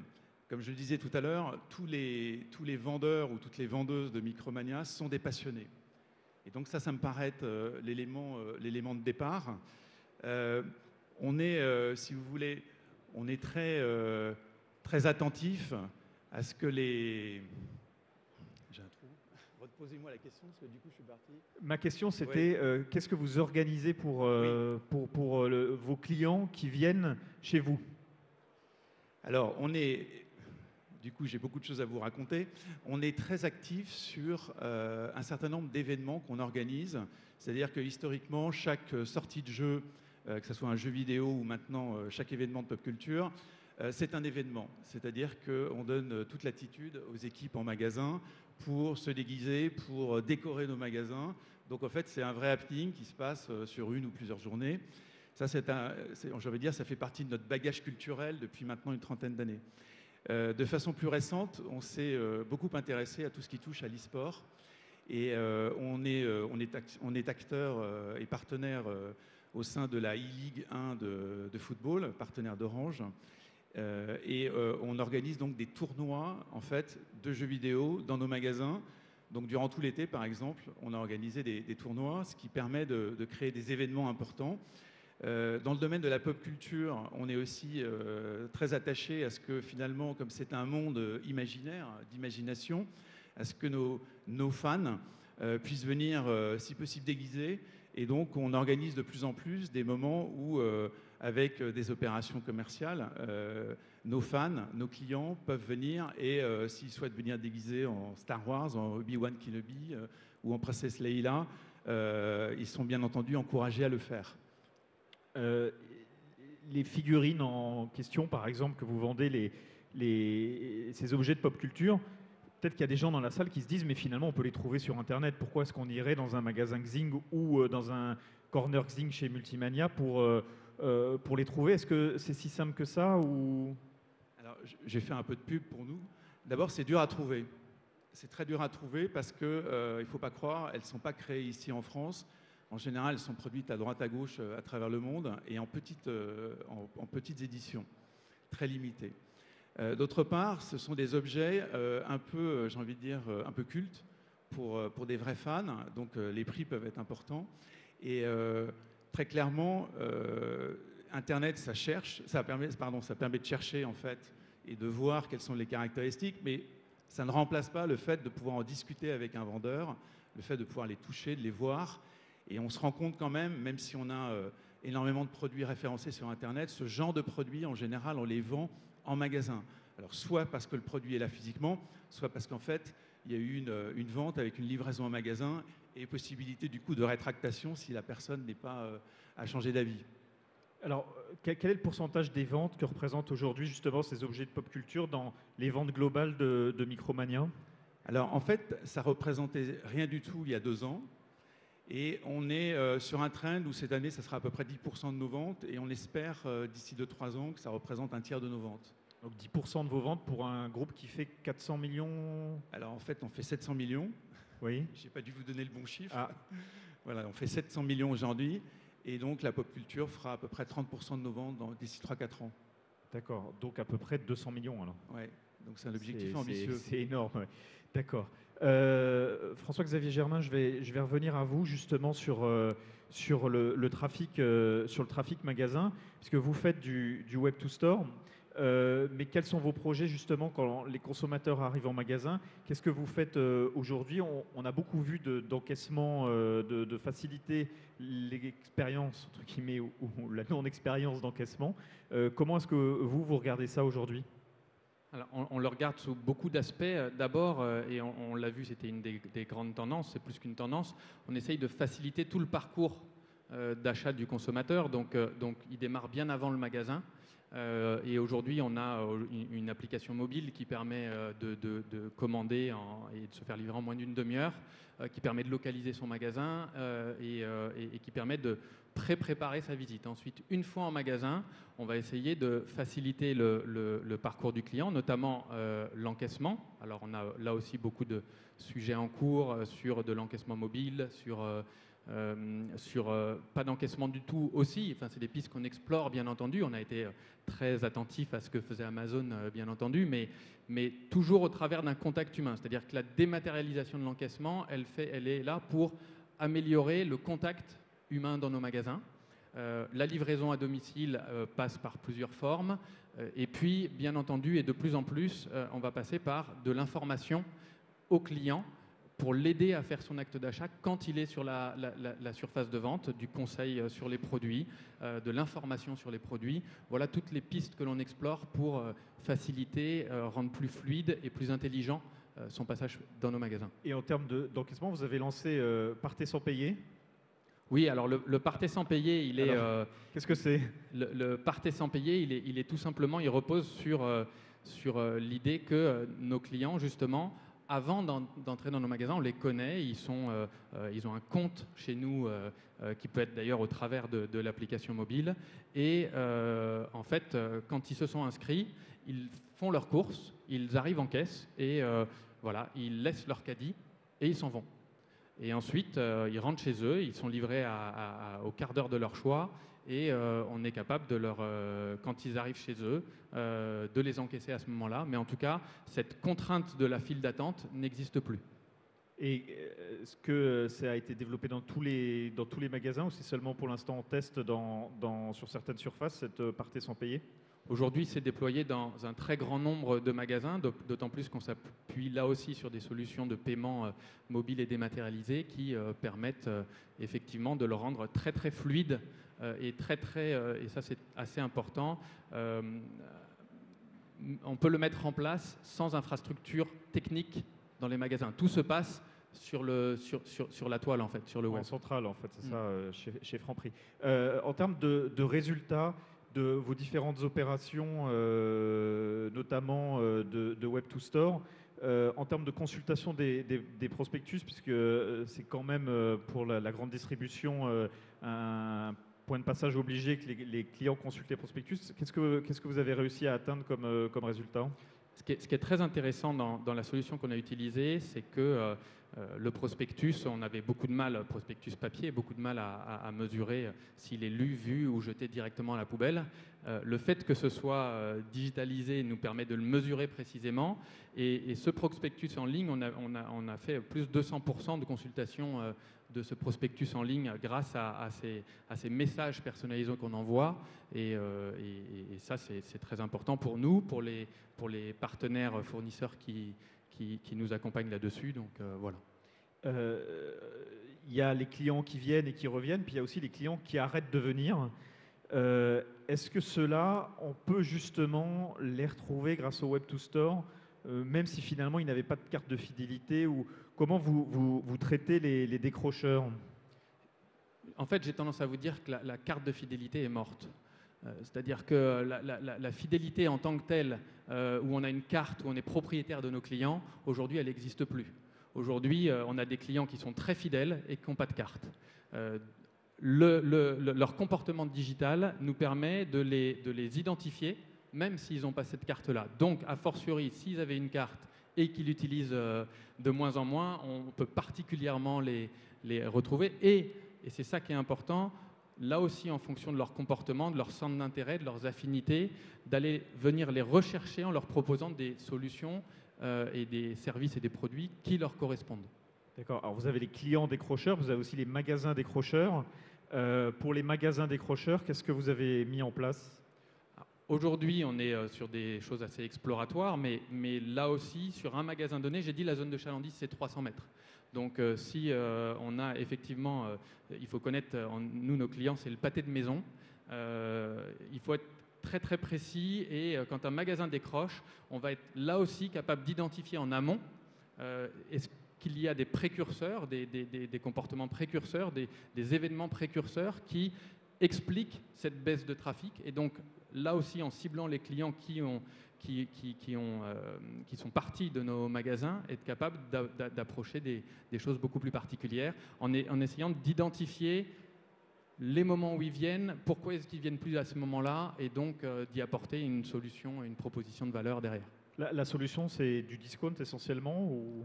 Non, c'est là que c'est beaucoup plus riche que ça, et on a à peine exploré la partie émergée de l'iceberg. Il est évident, on a vu que nos consommateurs sont beaucoup plus informés, beaucoup plus engagés. On se doit, nous aussi, d'apporter une réponse à ça. Donc, la première réponse, la plus évidente, elle est promotionnelle. Mais demain, elle est aussi d'envoyer des messages personnalisés, mais avec du contenu d'information sur l'engagement de nos marques, sur l'engagement de nos magasins, mais aussi du contenu beaucoup plus ludique sur leur centre d'intérêt relié à nos magasins. Et les récompenses, c'est toujours que du discount ou vous faites aussi évoluer justement les récompenses, parce que bon, il y en a un peu marre des coupons de 2 € sur les croquettes pour chiens. Est-ce que justement vous avez fait évoluer vos récompenses ? Bien sûr, on est en train de travailler là-dessus pour que la récompense, elle soit relationnelle, elle soit en termes de services qu'on peut apporter aussi. En fait, on ne fait qu'appliquer sur le digital des choses qu'on fait déjà en magasin. Et ça, je crois que c'est très important, la cohérence de contenu. D'un certain point de vue, si vous êtes en magasin et qu'il pleut dehors, on vous prête un parapluie chez nous. En fait, on va essayer d'avoir la version du parapluie, la version digitale du parapluie qui va constituer dans des services, dans des contenus, dans des partenariats avec d'autres enseignes. Voilà. Olivier de Mendes, je reviens à vous, parce qu'on parlait de discount et de récompenses. Chez Starbucks, comment on fait quand on lance un nouveau produit ? Est-ce que justement l'application vous aide aussi ? Est-ce que vous avez mis en place des mécanismes qui vous permettent de déterminer quel client va être plus intéressé par tel nouveau produit que vous lancez ? Comment vous avez mis ça en place ? Alors en fait, quand on lance des nouveaux produits, ce qu'on fait, c'est qu'on invite nos meilleurs clients à venir les tester en avant-première. On fait ça à travers l'application mobile ou alors à travers le contact, encore une fois, des baristas qui sont derrière le bar avec leurs clients fidèles en leur disant « Demain, on lance un nouveau produit, vous pouvez venir l'essayer » et comme ça, on peut voir aussi si les clients reviennent spécialement pour tester ce nouveau produit. Ce qu'on fait aussi, c'est que quand on a des clients qui arrivent et que les produits sont encore pas forcément très connus, en fonction des boissons qu'ils prennent, on peut leur proposer de goûter ce produit pour voir si c'est pas quelque chose qui pourrait les intéresser parce que c'est un produit qui est sur les mêmes bases de consommation. Ce qu'on fait aussi beaucoup, c'est on fait beaucoup d'échantillonnage. On va dans la rue avec des petits gobelets dans lesquels on a mis des échantillons de la boisson et on les fait goûter parce qu'on sait que c'est aussi un élément très important qui peut donner envie aux gens de s'arrêter et de venir prendre la boisson. Donc c'est surtout là-dessus que nous, on se base pour faire goûter les nouveaux produits et pour les faire tester.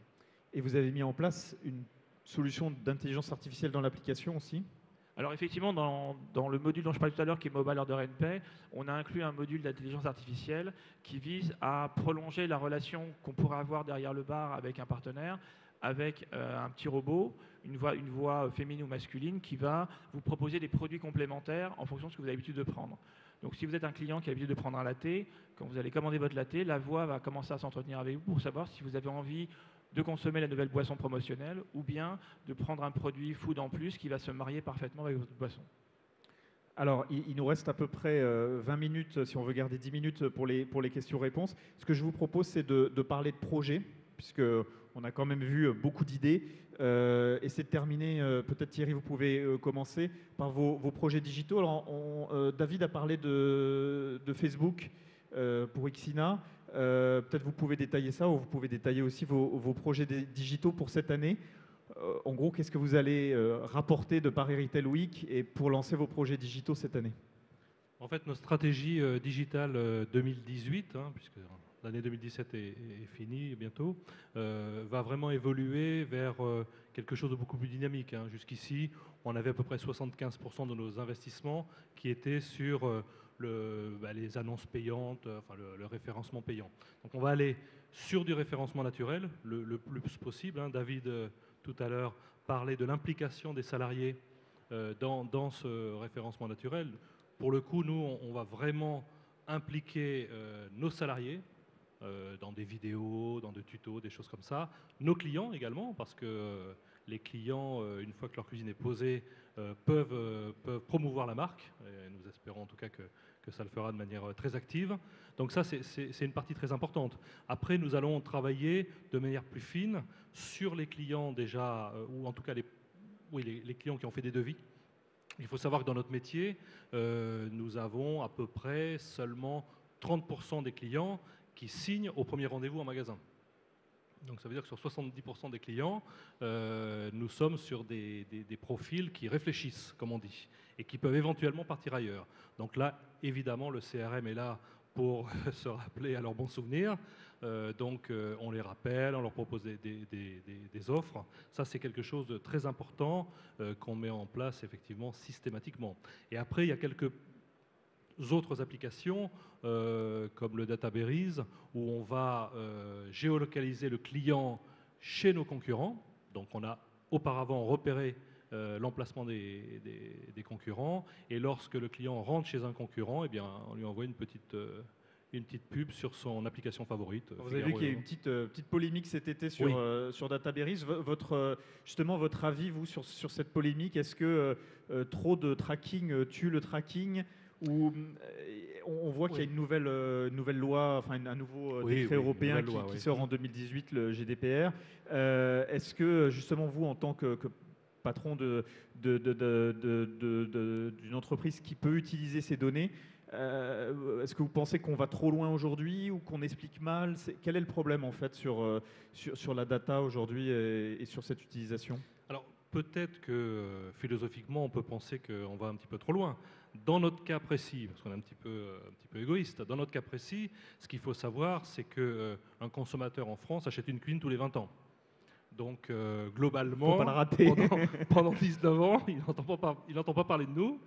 Et c'est seulement une fois tous les 20 ans, effectivement, qu'on peut éventuellement lui donner des informations. Donc effectivement, pour répondre à votre question, oui, moi en tant que personne, philosophiquement, c'est peut-être un petit peu beaucoup. Dans mon cas de responsable d'entreprise, ça me semble assez normal par rapport à un achat très important, très impliquant, 5 000 € de panier tous les 20 ans, qui puisse acheter sa plus belle cuisine chez le meilleur distributeur. Merci. Nicolas Bertrand, sur vos projets cette année, qui soient d'ailleurs digitaux ou pas digitaux, mais justement pour s'adapter à cette nouvelle donne du live retail. Alors, dans les non digitaux, il y a bien évidemment ce que j'ai décrit tout à l'heure, c'est-à-dire le fait de transformer considérablement donc l'entreprise Micromania pour devenir beaucoup plus hybride, beaucoup plus pop culture. Après, pour les projets digitaux, on en a trois vraiment importants.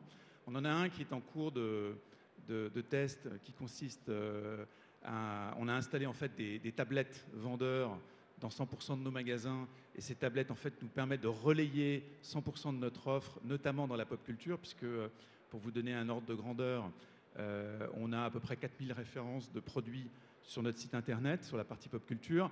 Dans nos magasins, pour des raisons de place, en général on a des magasins qui vont de 150 à 200 mètres carrés, on ne peut pas dépasser 2000, donc il y a une partie de l'offre qui manque. Mais cette tablette, on souhaite évidemment l'enrichir, lui apporter des nouveaux contenus, notamment dans la partie traitement de la carte de fidélité, puisqu'on a un programme de fidélité depuis 25 ans. Donc on estime qu'avoir des données clients qualitatives pour nos vendeurs, c'est un aspect important. Le deuxième projet digital qu'on a pour la prochaine année, c'est un test qu'on réalise sur des kiosques fixes dans nos magasins pour vendre des produits digitaux. Donc du contenu dématérialisé, donc du jeu dématérialisé. Donc ça, c'est un test qu'on mène avec Microsoft. C'est pour concurrencer Steam, c'est ça ou... D'une certaine manière. d'une certaine manière. Enfin, c'est surtout pour apporter un contenu exhaustif, si vous voulez, qu'on peut retrouver par ailleurs sur notre appli mobile ou sur notre site internet, mais le retrouver sur j'ai envie de dire un support qui soit le plus customisé possible dans un magasin. Et là, on est sur une problématique de faire évoluer les comportements d'achat et les attentes en fait des clients dans les magasins physiques. Et puis le troisième projet, qui est un projet beaucoup plus transversal, plus lourd, c'est le fait de mieux connaître en fait nos clients. On a, du fait de l'élargissement de notre métier, on a la nécessité en fait de bien comprendre qui s'intéresse à telle licence de jeux vidéo, mais par ailleurs, quelles sont ses passions en matière de pop culture. Et donc ce croisement de données, en réalité, on ne pouvait pas le faire avec les outils internes qu'on avait développés jusqu'à présent. Et donc on est engagé aujourd'hui dans une longue évolution qui est passée par d'abord l'installation d'un data mart, puis d'une BI. Là, on est en train de passer à l'étape suivante, c'est-à-dire la DMP, du RCU, et enfin changer notre outil de CRM. Donc tout ça, c'est quelque chose qu'on va réaliser sur l'année 2018. Est-ce qu'à terme, les magasins Micromania s'appelleront toujours Micromania? C'est quelque chose que vous avez déjà tranché ou pas encore? C'est une réflexion en cours. D'accord. Olivier de Mendes, vos projets pour cette année à venir, qu'ils soient digitaux ou pour s'adapter au live retail? Alors, pour nous, le projet principal, c'est le déploiement sur la France de l'application mobile pour commander à distance. En fait, avant de le déployer en mobile, ce qui est assez simple a priori, c'est surtout il va falloir qu'on revoie l'infrastructure dans les Starbucks, puisque fort de l'expérience qu'on a eue aux États-Unis, il faut forcément qu'on réorganise les bars et qu'on soit certain que si jamais ça fonctionne, ce qu'on l'espère, on aura de quoi satisfaire l'attente des clients. Donc le premier projet pour nous et le plus important, ça va être le déploiement sur l'application mobile de ce module de commande à distance et la réorganisation des bars. Merci. François-Xavier Germain. Alors nous, c'est difficile de trier dans toutes les initiatives en cours, mais on a deux axes majeurs. C'est en fait, sur nos points de vente, augmenter le plaisir et réduire les contraintes. Donc tout va tourner autour de ça. Augmenter le plaisir, c'est vraiment tout ce qui est enrichissement de la relation avec le client, augmenter aussi toutes les récompenses, j'en ai parlé tout à l'heure, qu'il y a à fréquenter notre enseigne. De l'autre côté, réduire les contraintes, là aussi on en a parlé tout à l'heure, mais c'est encore une fois fluidifier ce parcours d'achat en dehors et dans le magasin. Donc c'est bien entendu l'encaissement, c'est bien entendu la livraison, c'est bien entendu l'application mobile qui nous occupe beaucoup en ce moment.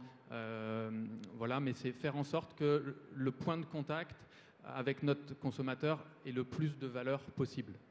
Donc c'est vraiment tous ces axes-là qu'on va aller observer. Alors je vais rappeler sur scène Pascal et David. On arrive tout de suite. Merci. Merci, on va messieurs. passer aux questions-réponses. Pascal? Oui, tout à fait. Merci, messieurs, pour cette très intéressante discussion. David, écoute, attends, on va tourner dans l'autre sens parce que là, sinon, tu vas être décalé. On se passera les micros. Oui, très, très intéressant ce débat. Moi, j'avais une première question à vous poser. Vous êtes tous, pour la plupart, en tous les cas ici, vous avez des points de vente physiques, le fameux brick and mortgage. On parle beaucoup de technologie, on parle beaucoup de digitalisation. L'évolution, c'est quoi? C'est Amazon rachète Auchan. Comment tout ça va évoluer? Parce qu'on voit que les digital natives maintenant, qui sont devenus capitalistiquement capables d'investir sur les points de vente physiques, comment tout ça va évoluer? Est-ce que quelqu'un aurait une réponse à me donner? Enfin, en tous les cas, une vision là-dessus. Je me lance. Vas-y. On voit qu'avec les e-players, en fait, il n'y a pas beaucoup de place pour des seconds ou des troisièmes. Donc déjà, il y a une concentration qui s'installe.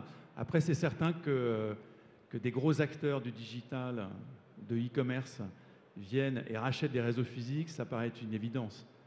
Et bon, c'est plutôt un mouvement qu'on observe aux États-Unis. Mais la vraie question, c'est quand est-ce que ça va arriver en Europe? Oui, tout à fait. Peut-être Olivier voulait répondre. Oui, je pense que ça va dépendre des secteurs en fait. Je pense qu'il y a des secteurs sur lesquels ça peut fonctionner. Après, vous avez des secteurs où on constate qu'il y a de plus en plus d'indépendants qui se créent. Dans notre secteur à nous, le café par exemple, il y a énormément de cafés indépendants qui se créent. Ça crée énormément d'envie de la part des consommateurs parce que les gens continuent d'avoir envie d'avoir du contact humain, d'aller se déplacer. Donc je pense qu'il va y avoir un petit peu des deux.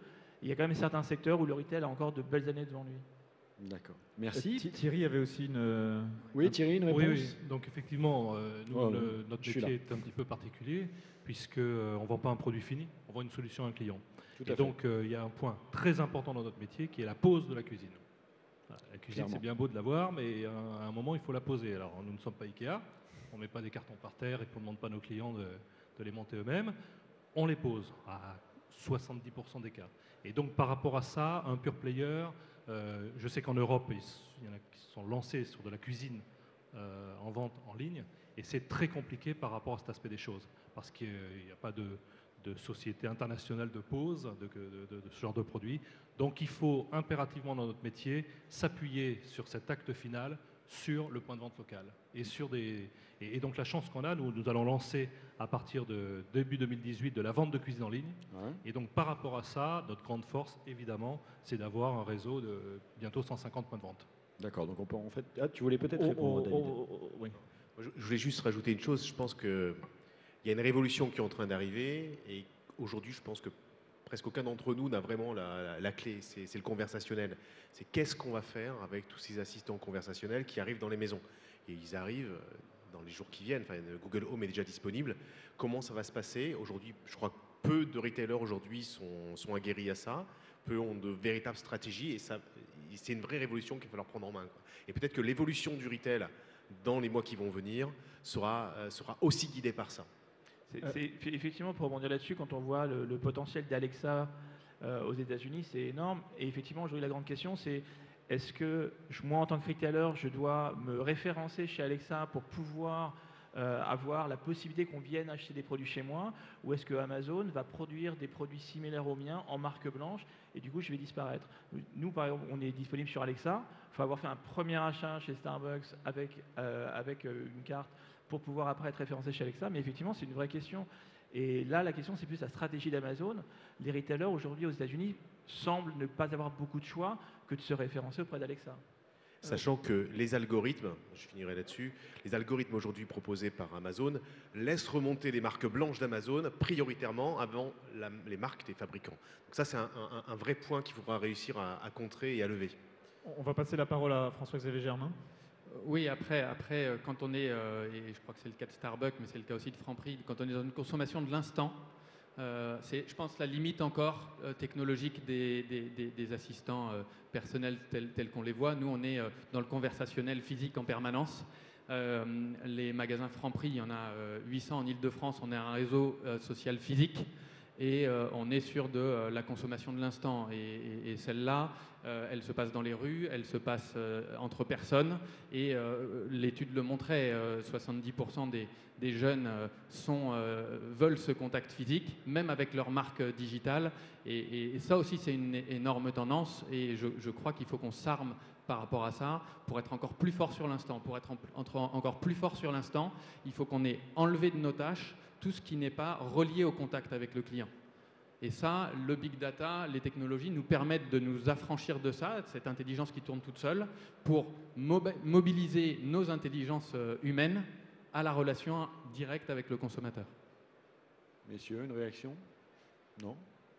Est-ce que le public aurait éventuellement une question à poser, si quelqu'un souhaite le faire? Alors, levez la main et Pascal va se diriger vers vous. Exactement. Ou ne levez pas la main si vous n'avez pas de questions. Ah, j'arrive. Une mission. Faire attention à la caméra. Bonjour. Étienne Yaouni, Conforama. J'aurais souhaité savoir comment sera accompagné le changement d'identité chez Micromania auprès du réseau, parce que ça doit être assez compliqué. La question c'est comment... J'ai pas entendu. L'accompagnement du changement d'identité et d'activité de Micromania auprès du réseau physique. Comment nous allons le faire? Écoutez, on réunira tous nos responsables de magasins. On a notamment une convention dans quelques semaines et on leur présentera la nouvelle plateforme de marque et tous les moyens et l'ambition qu'on souhaite se donner pour les années qui viennent. Alors, je ne sais pas si j'ai bien répondu à votre question, mais... Oui, l'idée c'est d'avoir, est-ce qu'il y a un accompagnement prévu? Est-ce qu'il y a quelque chose de plus de prévu dans cette adoption? Comme je disais tout à l'heure, c'est en cours de réflexion, donc je ne peux pas vous répondre définitivement aujourd'hui. Puis en plus, je souhaite d'abord le communiquer en interne avant de le communiquer à l'extérieur.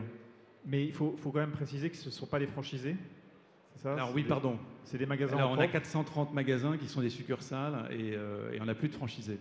Ça simplifie peut-être... Ça simplifie considérablement, oui. François-Xavier Germain, sur Amazon Fresh, Franprix, et avec sa grande empreinte en Île-de-France, est peut-être plus menacé qu'un Leclerc qui, lui, est en province et qui crie sur tous les toits qu'il se fiche complètement d'Amazon Fresh. Amazon Fresh, ça vous pousse aussi justement à avoir plus d'instantanéité et d'avoir une capacité d'être beaucoup plus réactif? Bien sûr, enfin, c'est le défi et l'enjeu, et je le répète, c'est les technologies aujourd'hui comme les algorithmes, les big data, qui nous permettent d'avoir ce rythme-là. On se doit aujourd'hui, Amazon fixe souvent les standards de qualité de service aux clients, de réponse aux clients. On ajoute, nous, malgré tout, cette dimension humaine, mais on se doit d'être au niveau de réactivité digitale des meilleurs. Alors Pascal est toujours dans la salle, si vous avez une question. Oui, monsieur, présentez-vous. Bonjour, Vincent Vermeulen de Manganelli Digital. Nous sommes aujourd'hui le leader en France des solutions d'affichage dynamique. Je voulais savoir comment vous gérez la communication digitale sur le point de vente. Est-ce que vous déployez des réseaux d'écran? Comment est-ce que vous gérez cette question? Alors qui veut répondre? Communication digitale sur le point de vente. Je vais tenter une réponse. Écoutez, nous sommes passés au tout digital. On a des écrans, puisque j'ai envie de dire un des éléments essentiels de notre concept, c'était la possibilité depuis très longtemps de diffuser des trailers de jeux vidéo, de pouvoir organiser des parties, des tournois, j'en parlais tout à l'heure. Et donc on a fait le pari, il y a maintenant 1 an, de supprimer en fait tous les DVD, pour parler simplement, tous les DVD qu'on crée chaque mois pour présenter toutes les offres, tous les trailers de sortie de jeux. Et donc on est maintenant sur une solution 100% digitale. Et c'est vrai que ça a apporté un vrai plus, c'est très apprécié des équipes. Et aujourd'hui, je ne reviendrai plus en arrière. Olivier? Donc nous, sur le digital, il y a 2 réponses. La première, c'est qu'on est en train de réfléchir à une utilisation pour avoir des menus digitaux, pour pouvoir amener peut-être plus d'images et avoir plus d'informations qui soient données pour que les gens sachent un petit peu et puis voient surtout le produit physiquement plutôt que d'avoir juste une liste de prix avec des produits. En revanche, avoir des points de commande sur le lieu physique dans lequel on peut commander, on peut choisir son produit et le commander, on ne le fera pas. Parce que pour nous, ce lien, il doit se faire physiquement. Une fois qu'on est présent sur le lieu, on veut que ce soit physiquement avec les gens qui sont derrière le bar. On a l'application mobile si on veut commander pour ne pas avoir à passer, entre guillemets, à travers les diverses étapes, mais on part du principe qu'une fois qu'on est sur le lieu, on a envie qu'il y ait un contact avec les partenaires. Donc il n'y aura pas de borne de commande comme il peut y avoir chez certains de nos concurrents. Est-ce que quelqu'un d'autre veut répondre? Moi, je partage également cette vision-là. Encore une fois, la communication digitale, elle se fait sur les supports qui sont déjà à la disposition des consommateurs, leur mobile, leur ordinateur. Aujourd'hui, sur le point de vente, le mode de communication, il est direct et humain, ce qui ne veut pas dire qu'on ne réfléchit pas à la manière d'alimenter l'humain d'informations de manière digitale. Mais en revanche, sur le lieu de vente lui-même, c'est en fait l'information, l'accès à l'information, il est à la demande du consommateur sur les devices qui sont à sa disposition. Est-ce qu'il y a d'autres questions dans la salle? Ou peut-être Alain, si tu as une question, ou David, à poser à ces messieurs? On les a sur scène, hein, on ne va pas se gêner. Non. En salle? Ah, monsieur? Une dernière question dans la salle? On vous apporte un micro. Oui, on t'apporte le micro, Jean-Pierre.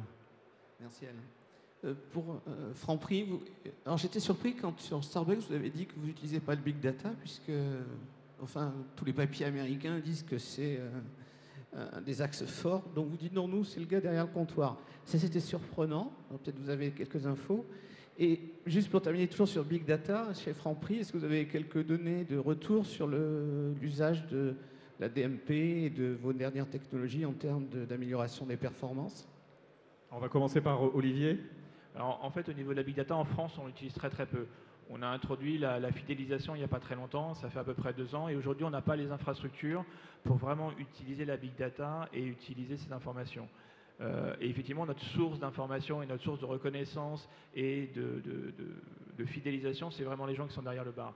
Aux États-Unis, on va dire les quantités de gens ne sont pas les mêmes, on est sur des quantités beaucoup plus importantes. Starbucks, ça fait 47 ans que ça existe aux États-Unis, donc il y a une vraie habitude de consommation qui est très forte. Et du coup, pour driver une fidélisation dans un marché qui devient de plus en plus concurrentiel, contrairement à la France où nous on est arrivé dans un marché qui était déjà très concurrentiel et on a fait notre place, aux États-Unis ils sont arrivés, ils ont créé un marché et aujourd'hui il y a de plus en plus de concurrents qui s'attaquent à la marque. Et donc du coup, on a besoin de driver la fidélisation qui finalement est arrivée pareil assez tard aux États-Unis. Et donc on est en train de travailler la big data.